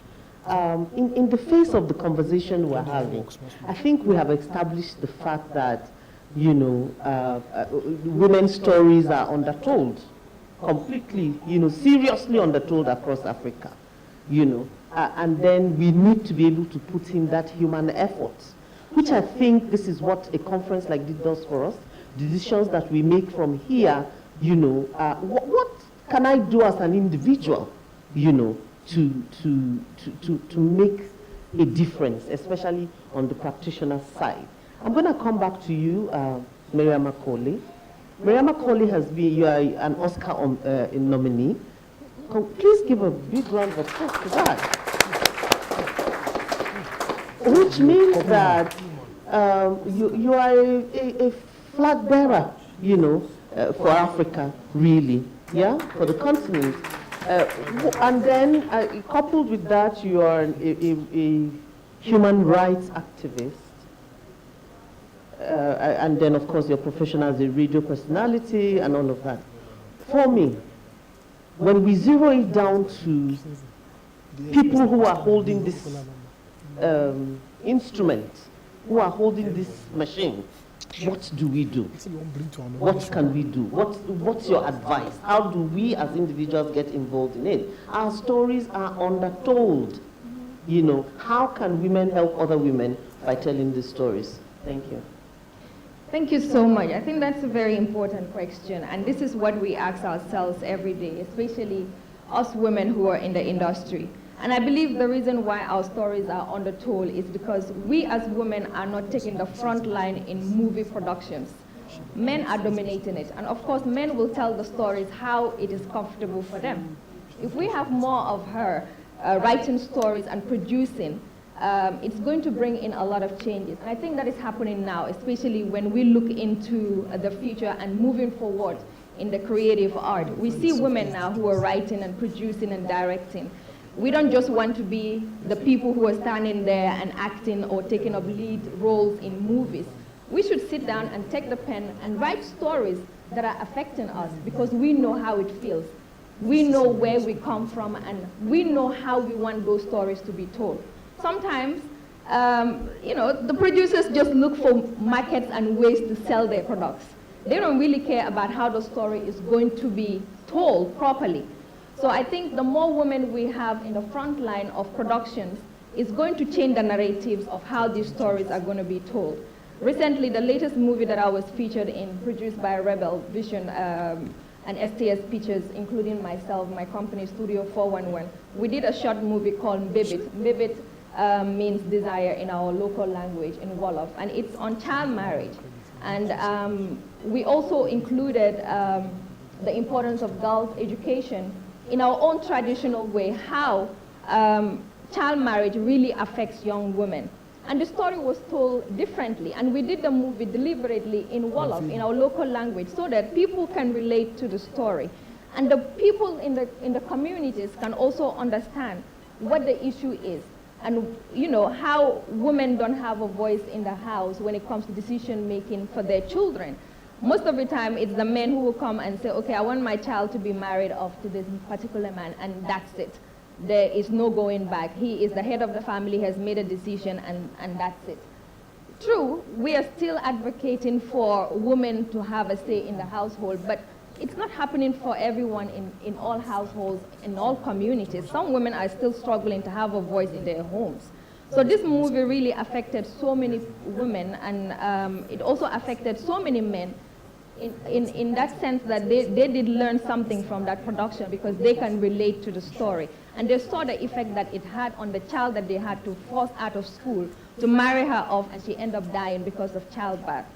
So movies are powerful in telling stories, and just like I said, more women we have in telling these stories and writing these stories, the more impact it will have, and the more we will be able to tell our stories the way we want them to be told.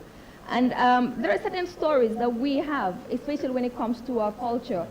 We have the Kanyaleng groups in Gambia here who help women who are struggling with infertility.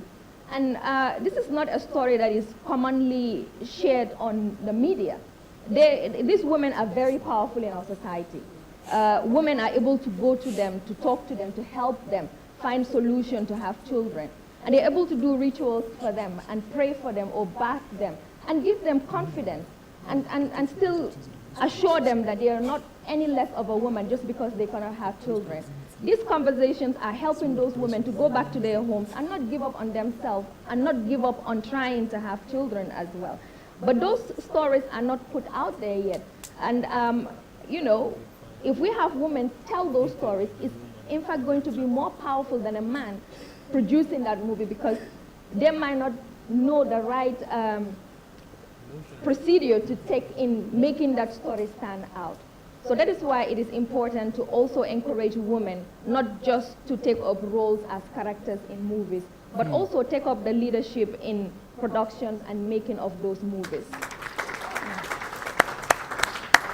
Thank you very much once again, Mariama. In fact, this is the thought that, you know, resonating with the Africa, you know, active participation and collaboration of filmmakers who are in the industry, because we need to be able to build that capacity, you know, to deliver more an instrument that tells a story for time. I wish we could have this conversation all through, and I believe that everyone in the room would have really loved to, continue to hear, our contributions. But then to round off, on this, because Rita is looking at me and saying, your time is up, But we're very comfortable having these conversations, but I'll just go, I crave your indulgence to give, each and every one of my panelists, like, a few, 1 minute each. So please round off, because I really want us to be able to provide, the advice. What are recommendations, that we can, go home with from this panel? Can I start with you, Kepi? Filmmakers all over the world face one major problem, and that major problem is funding. Now, no matter how invested we are in executing particular desires, we still have to think as businessmen. We need to think about putting products out there that will be patronized to help us regenerate our capital and make it into margin of profit. So it's not usually very commercial for us to do stories that we really want to do to help alleviate problems. We need to appreciate this. A lot of people think about it only from the perspective of recreation. For those of us who are in it, we know it is business. We know it is serious business, and then we also confronted by the limitations business people on the outside have. Otherwise, in Nigeria, I think we have the largest, best position to change the story. We have women who own particular streaming platforms, the big players.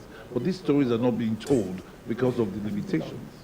So when we did Freedom in Change over 15 years ago, we managed to do the story because we had funding from the United Nations, Funds for Population, UNFPA. It was screened in New York. We received that applause, but nobody thought about how the funding came. We need to be able to feed our families as well. So if you fund my desire to, and I can advocate for you, fine. Then I know I can take the risk. But if I'm thinking of paying my school fees as a filmmaker for my kids and paying the rent and all of that, I'll be thinking of how to make my stories commercially appealing. Script writers start, that's where it starts from.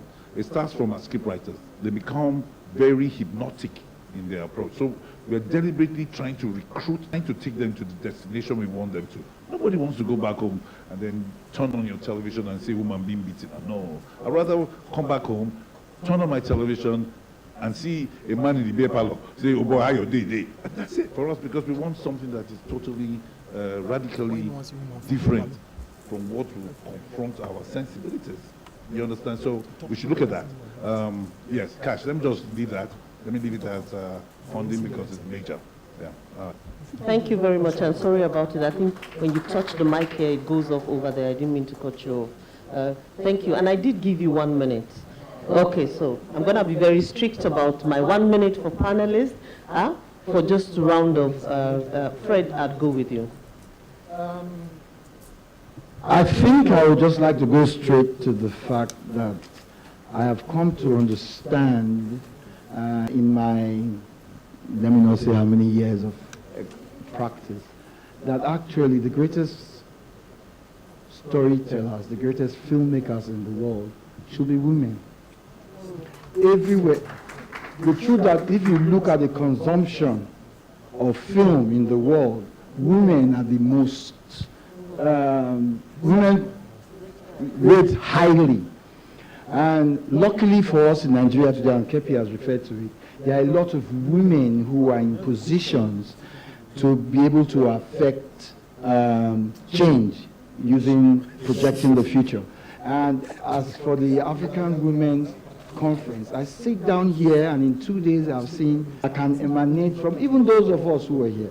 She just referred to one now of women forming themselves into empowering themselves and looking after the children that the men have gone away left. That is a huge story to tell. I'm sitting down here and I see a Nigerian delegation, a delegation of Nigerian female soldiers. That already is another story. There are so many. My mind was blown away by a Nigerian governor's wife who will come up here and say, "No, leave that aside. That should be a didactic story to tell to Nigerian women, for instance." So we have a lot of stories here. It is the impetus, the willpower to create the enablement for us to go into something. And I think the AYC has come to that point where we should be able to tell some of our tell some stories from the experiences that we hear every year. Hey, was it in Rwanda or was it in Namibia we heard about a woman who was shouting that they will soon kill you. They will soon kill you. Press, this, and nobody answered because her husband was a policeman. And one day the man came back and shot her dead. That was Namibia. So there are stories already that we can turn into a lot of didactic pieces. And in any case, the Hollywood industry started with a lot of didactic kind of stories trying to tell. Because we believe that there should be there is art for art's sake and there's art for social responsibility. And the higher art is the art that actually has a social responsibility. All right. Thank you very much. You understand why Fred and Kepi will not keep to 1 minute? Because they have invested their whole lives talking about this issue. But I do appreciate you completely, Bubakar. It's also difficult to keep it at 1 minute.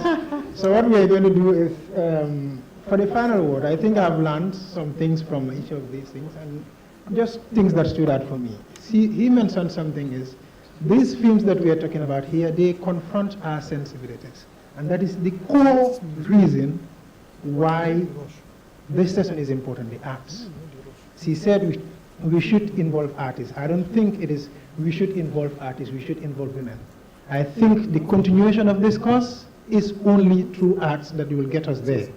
Because this sensibility that he is talking about, adults don't like to be questioned. Adults don't like to be told you're wrong. They don't like to be instructed. They don't like to be taught. Film gives you an opportunity to learn without being taught. It disarms you with all the defenses you build and then teaches you in a subtle manner. So when you come and know that, oh, this is a film from UNFPA and they want to show me this is how you reject it. That is why they like what we rather watch films from the bar and love and stuff like that. So excuse me from everyone from the room, but it's time you guys hand over the responsibility to us storytellers, the artists, to do this. From all the things I learned from the rest of you guys is, he's mentioned something, art imitates life. But also be careful of other parts. Life imitates art. And that is what's going to lead me to what see. Bill, tell stories about resilience. In the morning, there was a man speaking here. My brother here, we do. And I'd like to conclude by saying that even though we overshot about 30, 40 minutes, I think that the conversation can be more robust for us, or tomorrow I think it is, when we have, our FGD, continue the conversations, because the idea for the AWC is to ensure that we do grow and strengthen the capacity of women in Africa. So at every African Women's Conference, women who have strived to, put their foot down in telling their stories right, do, take movies, so we'll tell the stories, and I'm really looking forward to next year, perhaps, maybe, if this collaboration works very well. With the right funding, with the right process, maybe we would have a good screening, of a movie that has been produced from this process. I want to also please thank every panelist that is here. I respect you immensely. I do not take your contributions, for nothing. On behalf of AWC, I thank you very much. Distinguished participants, thank you very much for listening. Thank you very much. Can you please give them a round of applause as they come forward to take a photograph? May I please invite Dr. Juma Amodi to join them? I think there's a special gift for all the panelists today. We didn't give it to the first set of panelists. They won't get theirs. Yes, you have a special mug. So when next you sip coffee or tea, you remember everything we discussed here today and think about how we can move it forward. I'd like to invite Auntie Asia to join them for the photograph. Honorable Minister's representative, Your Excellency, please, could you please come forward for a photo with them? And we also want the representative of the Honorable Minister of Women Affairs to come forward for the picture, please. Quickly, so we can take that. That's a beautiful mug. Aww. Aww. Dr. Jeffrey, please.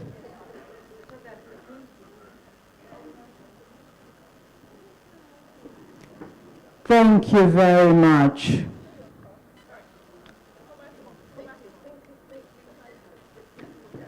No, it's fine. Oh, okay. Are we good?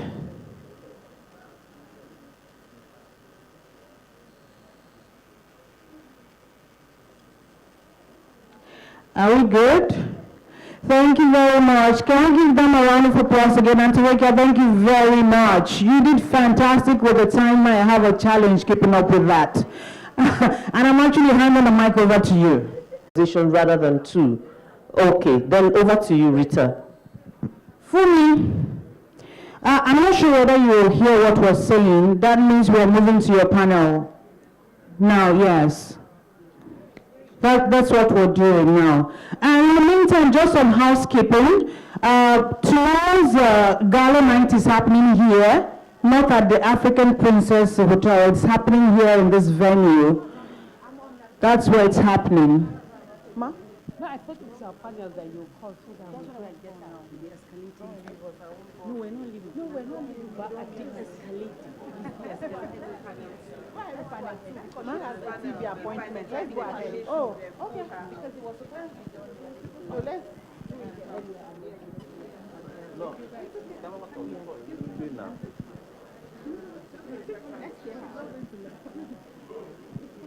Where is it? So who did she join us? And then you chat, go ahead. Follow her. Let's send her message. We develop and deliver over 400 internationally recognized professional courses in peace and security for civilians, the military and the police from all over Africa and other parts of the world. We are the first peacekeeping training center in Africa to deliver postgraduate programs in conflict, gender, peace and security. Our top-notch research publications and initiatives in peace and security continue to receive global recognition. We were the foremost institution in Africa to establish a Women Peace and Security Institute. At the Kofi Annan International Peacekeeping Training Center, we work to make families and societies in Africa safe and secure and to make the world more peaceful. And we do this through training, education, research to meet the present and future peace and security challenges in Africa and beyond. We offer Master of Arts programs in conflict, gender, peace and security, and a PhD program in international conflict management. Enroll onto any of our postgraduate programs and acquire a degree from an institution that is recognized by the United Nations, the African Union, ECOWAS, and other international organizations. Be part of our growing training and academic alumni from 90 countries and organizations around the globe by applying for a training course or postgraduate education in peace and security. Visit our website www.kiptc.org for more information about the Kofi Annan International Peacekeeping Training Center or call 0302-718-200. Connect with us on Facebook, Twitter, and YouTube with the handle at KAIPTCGH and on Instagram at KAIPTC. The Kofi Annan International Peacekeeping Training Center, where peace begins.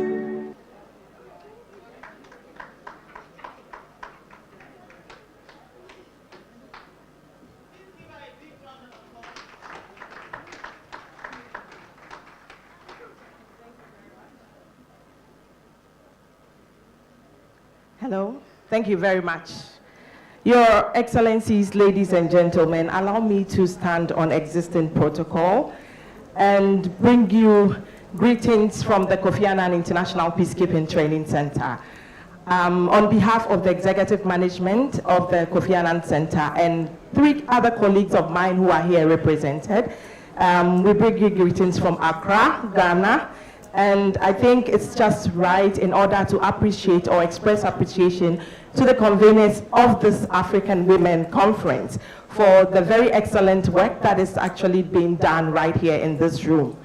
For us at the Kofi Annan International Peacekeeping Training Center, when we got the inclination, or when Dioga reached out to us to be able to participate in this meeting or in this conference, we were very thrilled.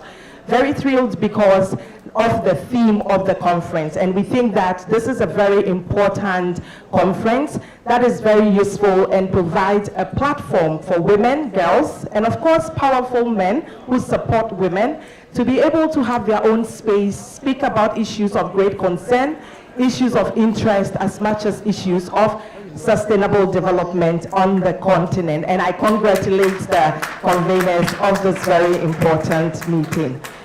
Now, the question is, what has the Kofi Annan International Peacekeeping Training Center got to do with this very important conference, and also the connection of the theme of this important conference, which is accelerating women's economic empowerment and gender inclusion through media, ICT, and entertainment as tools.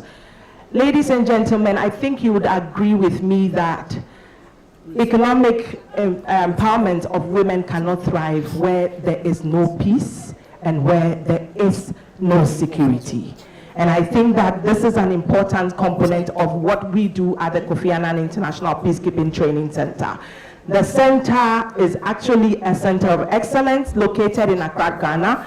It is a national organization that focuses on utilizing tools and strategies such as training, research, but also education to advance peace and security on the continent.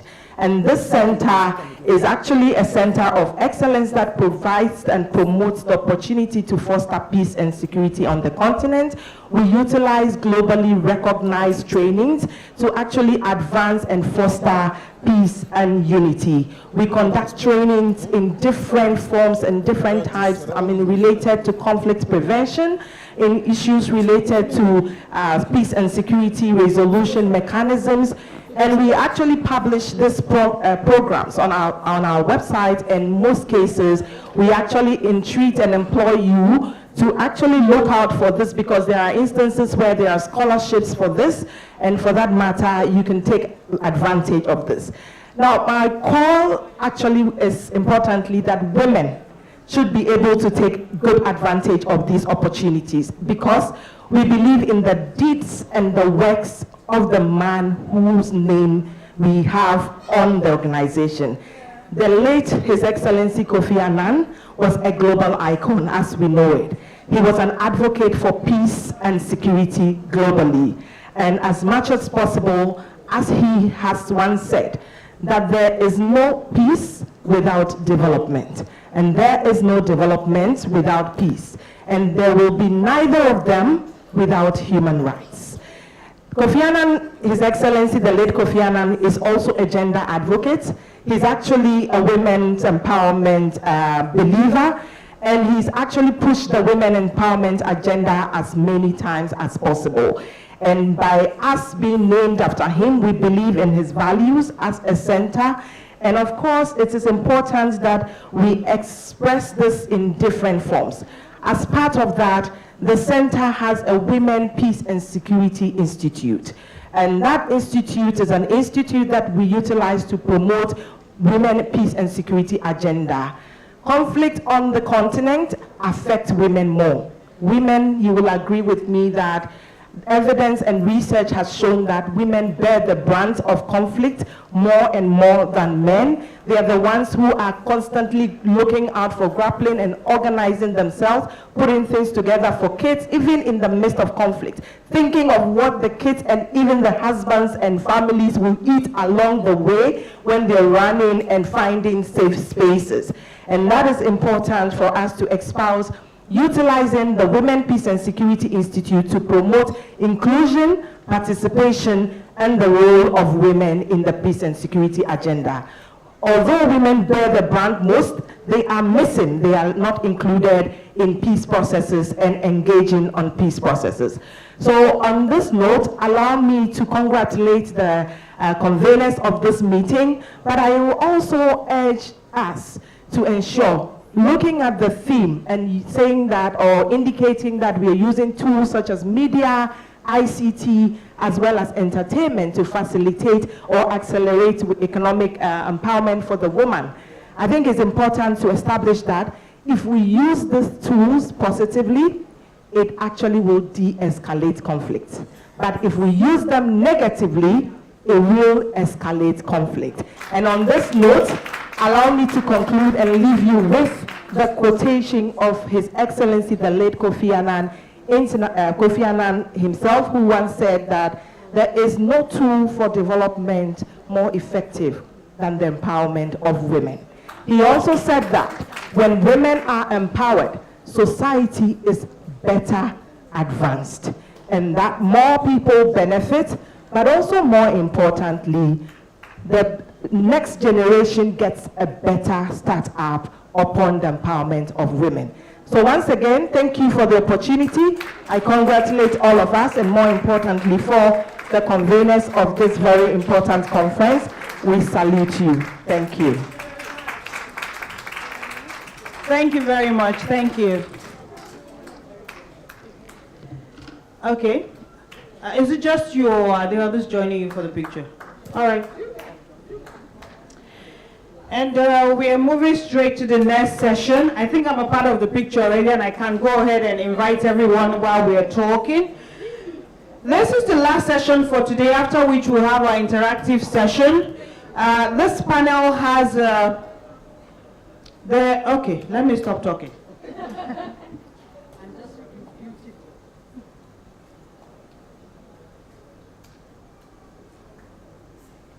Thank you very much. Oh, VC, Prof. Sir, please, I think you should join us first before.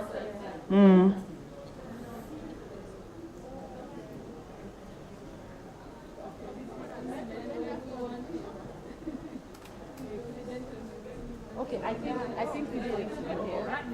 No, you go that way. Why? There are 4 or 5 criminals there. No, she. Oh. Prof can come. It's okay.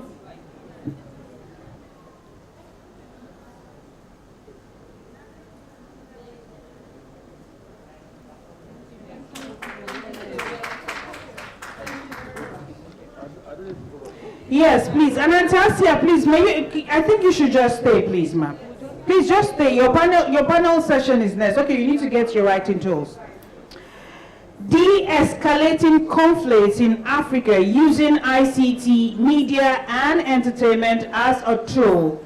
That is the topic for the next conversation, the next 35 to 40 minutes maximum that we'll have this conversation. Ladies and gentlemen, please join me to welcome Asia El-Rufai, Principal Partner, Asia Ahmed & Co.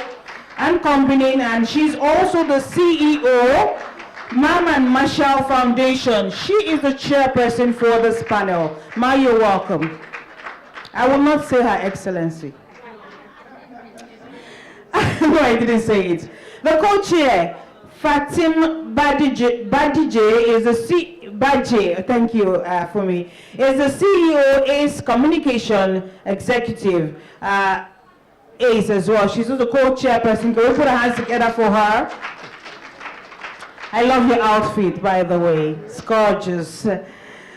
Fumi Ajere is the COO African Women Conference. She will be moderating this panel. I have to introduce her still. Yes. Can we please put our hands together for her? She will be moderating this panel.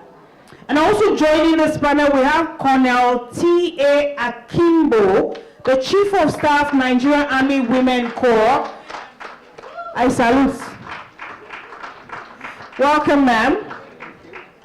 Also on this panel, we have Professor Suleiman Bala Muhammad, the Vice Chancellor, Nasarawa State University, already seated. Can we please give him a round of applause? Dr. Jofia Nanka Gupta is here in 2 capacities, but on this panel, she is the founder, Pan-African Young Women Development Initiative. Can we put our hands together for her? Thank you. Also to join this panel, a big brother who I believe for most Nollywood directors and producers jumps to mind when you think of casting a responsible, effective father figure in any movie. Ladies and gentlemen, please do welcome our veteran in the house, filmmaker, actor, Norbert Young.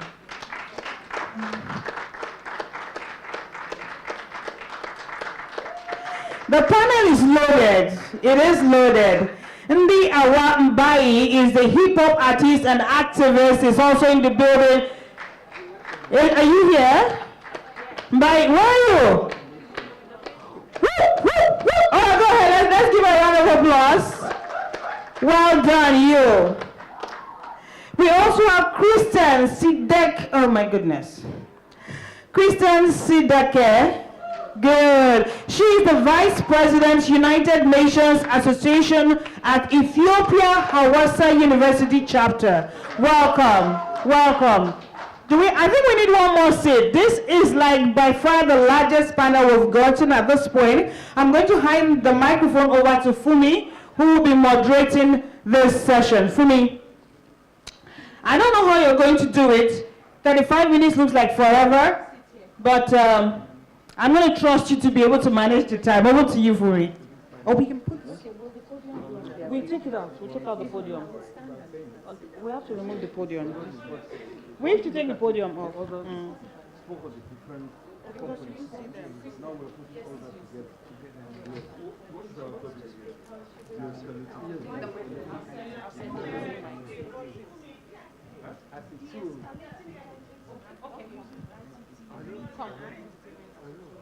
Can we bring this forward? So, thank you. So like a special panel. Yes. This is the committee, not a panel. All right, thank you very much, Queen Rita, for that introduction. I'm going to do my best. I promised Auntie Dio yesterday, Auntie Ini and Auntie Rita, that I'm going to make them proud on this panel. So I'll let them be the judge. Thank you. So this panel is de-escalating conflicts in Africa using ICT, media, and entertainment as a tool. We will all agree with me that different countries in Africa are suffering from varying degrees of conflicts, internally and then amongst ourselves. We cannot have this kind of conversations without thinking and talking about the impact that these conflicts have on women and girls in our society.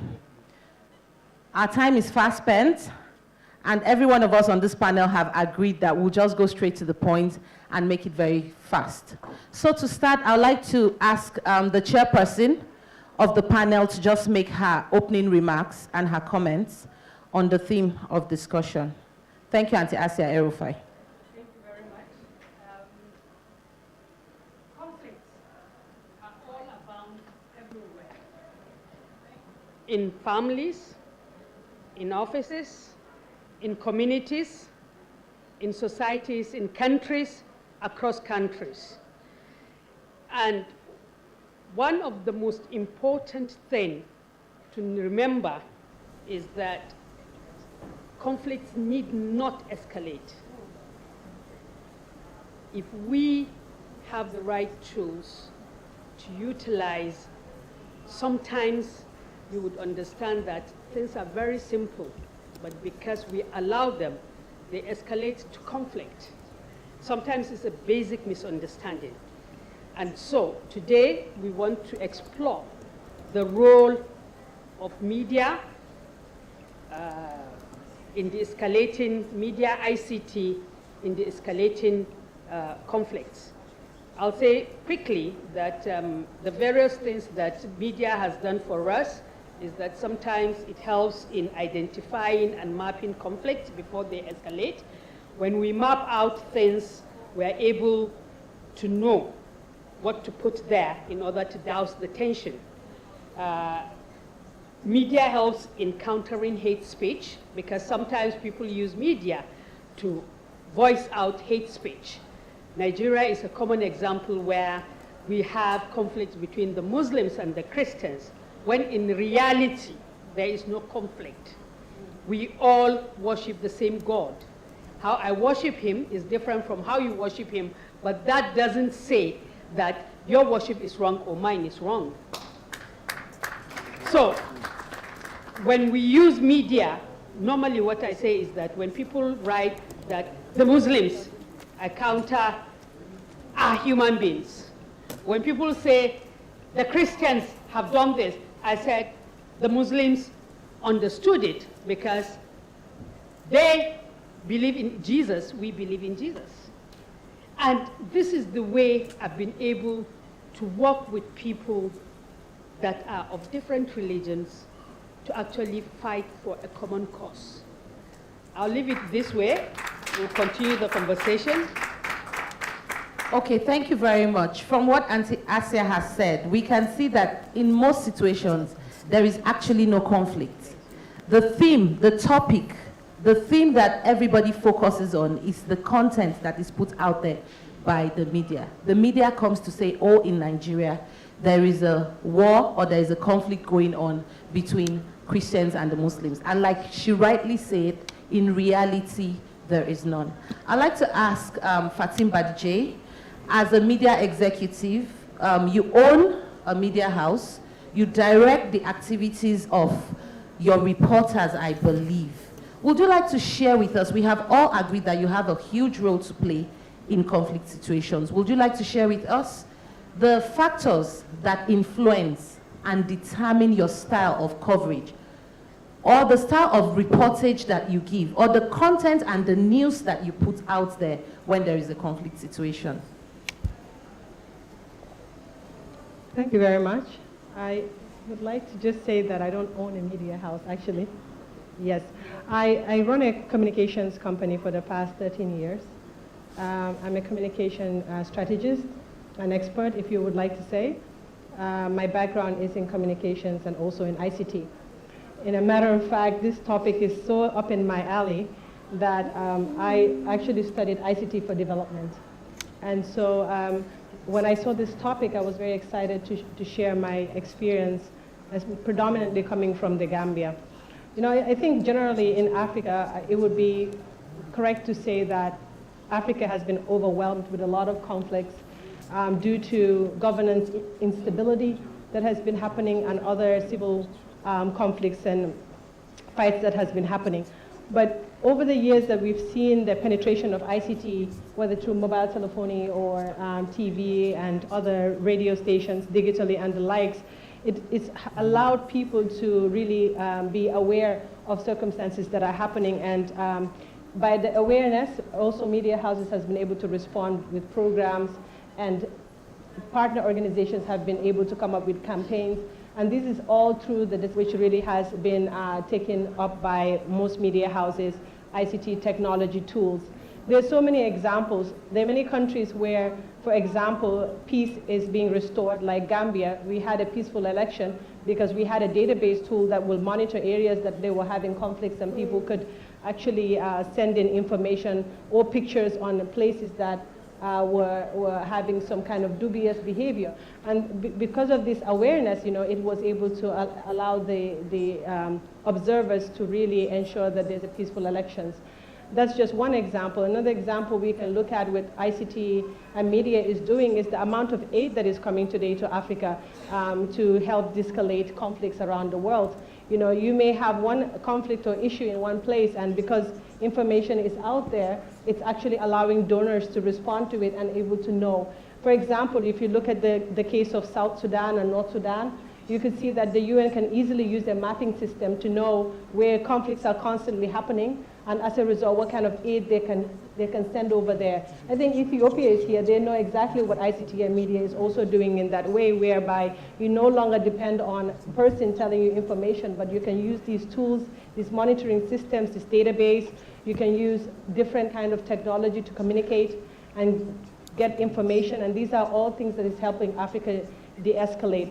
Obviously, radio is playing a big role in speaking, but more than anything, the use of data has been one of the most substantial and important aspects that's been helping Africa de-escalate conflicts in around the zone.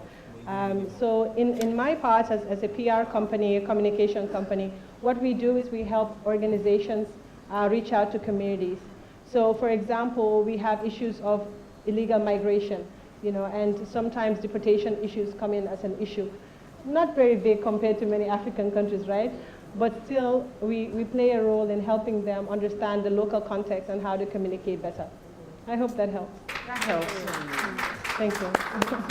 That was absolutely brilliant. You've been able to help us understand that by deploying ICT to communities, we can get accurate data on the actual situation on ground, as against relying on the view of a single individual who is a journalist or a pressman or an organization, a media organization. So thank you very much for that. I'd like to leave ICT for a bit and then come to entertainment.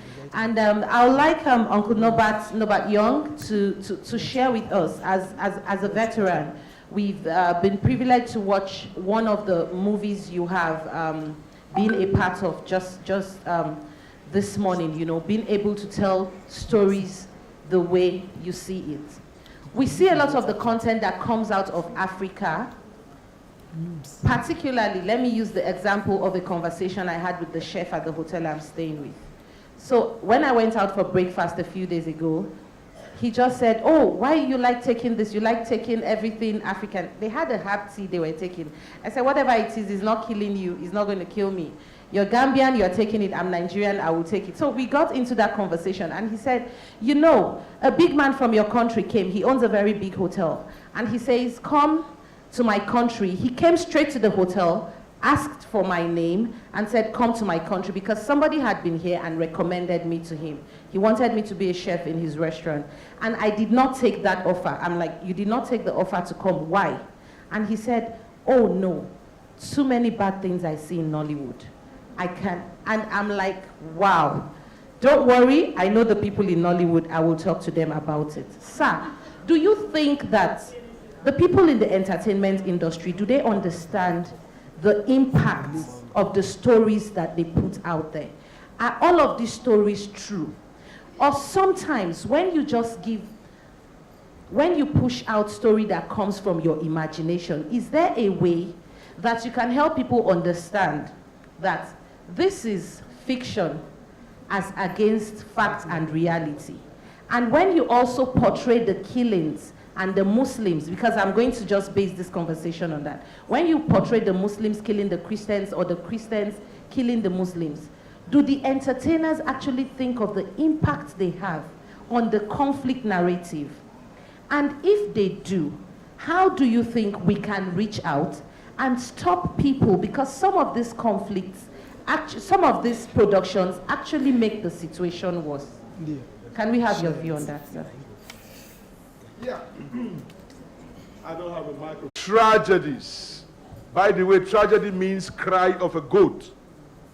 When they introduce tragedies, to be able to make a bad thing very useless at the end of the day, you have to make it glamorous. If any of you have watched a movie called The Good, the Bad, the Ugly, Tuko told the sergeant that caught him and said, "I like people who are big like you, because when you fall, you make big noise." Now, when you supposedly glamorize evil, don't forget the fall is coming in the front. Yeah. And when that evil crashes, it makes a very loud noise. And that is the reason why, first of all, Aristotle described tragedy as affecting only nobility. For example, a truck pusher cannot be a tragic hero, because if anything bad happens to him, it's going to affect only him. But if bad thing happens to the head of state of a country, the president of a country, anything bad happens to that person, it's going to affect the whole country. So that's the concept of drama and tragedy as it relates, or do I put it like this? Drama as it relates to tragedy. Okay? Until very recently, in the early 20th century, when somebody else came and wrote a treatise called Tragedy and the Common Man. And then he wrote a play called The Death of a Salesman. Thank you, guys. Arthur Miller. And in that treatise, he said, tragedy is for everybody. It doesn't have to be for nobility. So coming from that basis, the actor, I think the actor, the theater person, the filmmaker, is one of the, that profession. I see it's possible that you go home with the wrong impression of what the movie is teaching. That's why this Gambian man, I think he doesn't like money. That's why he refused that offer. If he liked money, he will go to Nigeria. People live in Nigeria, and we are very safe, extremely safe. Yes, you know. And then when you look at if you don't have the patience to see the story to the end, you will draw such conclusions. But if you want to hear a story or see a story to the end, you will now know that the evil that you saw does not, it is a useless, the evil was useless from the beginning. But if you leave it halfway, you say, oh, those Nigerian movies are glorifying evil. No movie in the world glorifies evil. None whatsoever. Because the denouement is usually very terrible for the bad guys. That is, I will put this one now in, you did not let the story end, which means that you did not really get the message of what I'm communicating. So, I do not agree, and I'm sure a lot of people do not agree that movies escalate conflicts. No, they don't, and as it affects the Muslims and the Christians in Nigeria, we've done a lot, as a matter of fact, to make them say we believe in the same things. My best friends were in entertainment industry are actually Muslims, and we talk and we agree on so many things, and we portray that so many times in our movies. If you see otherwise, it's because you did not wait for the story to be told. I hope I have made some sense. Thank you.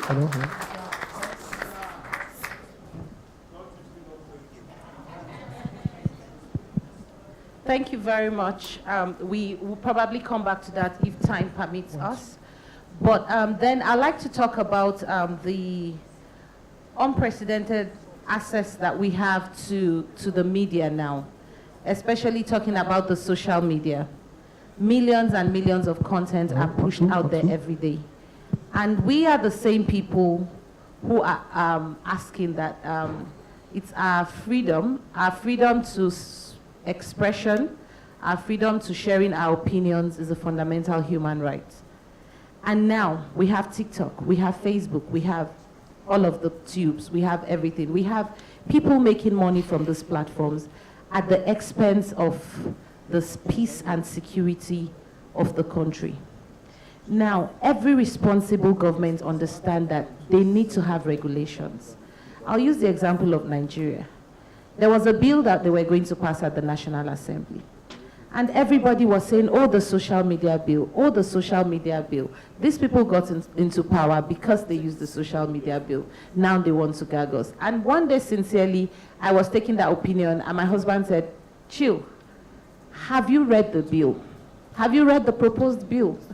He's a lawyer. And he made me read it to explain to him. And I was ashamed of myself. Because I realized that if there are no regulations, indeed, the situation will continue to escalate. But now when we try to regulate, all of us sitting here will say, oh, you are denying these children access. You're denying. I'd like to address this question to the Vice Chancellor. Sir, from the sociological perspective, at what point is the government allowed, or are stakeholders allowed, to draw the lines between the people who put out information, especially when we have conflict situation. Because you have somebody just sign up to TikTok. You don't have any idea of what conflict sensitive reporting is. You don't have any knowledge of this, but you have the access. So I would like to hear your view on this. At what point does the government begin to say, no, this is what you can talk about, and this is what you cannot talk about? Thank you very much, our very dear moderator, members of the panel, distinguished ladies and gentlemen. I think there is no doubt that the media is very powerful in terms of education, in terms of entertainment, and in terms of giving out to members of the society information that they require. Now, it is not only the social media that is becoming so pervasive, but if you look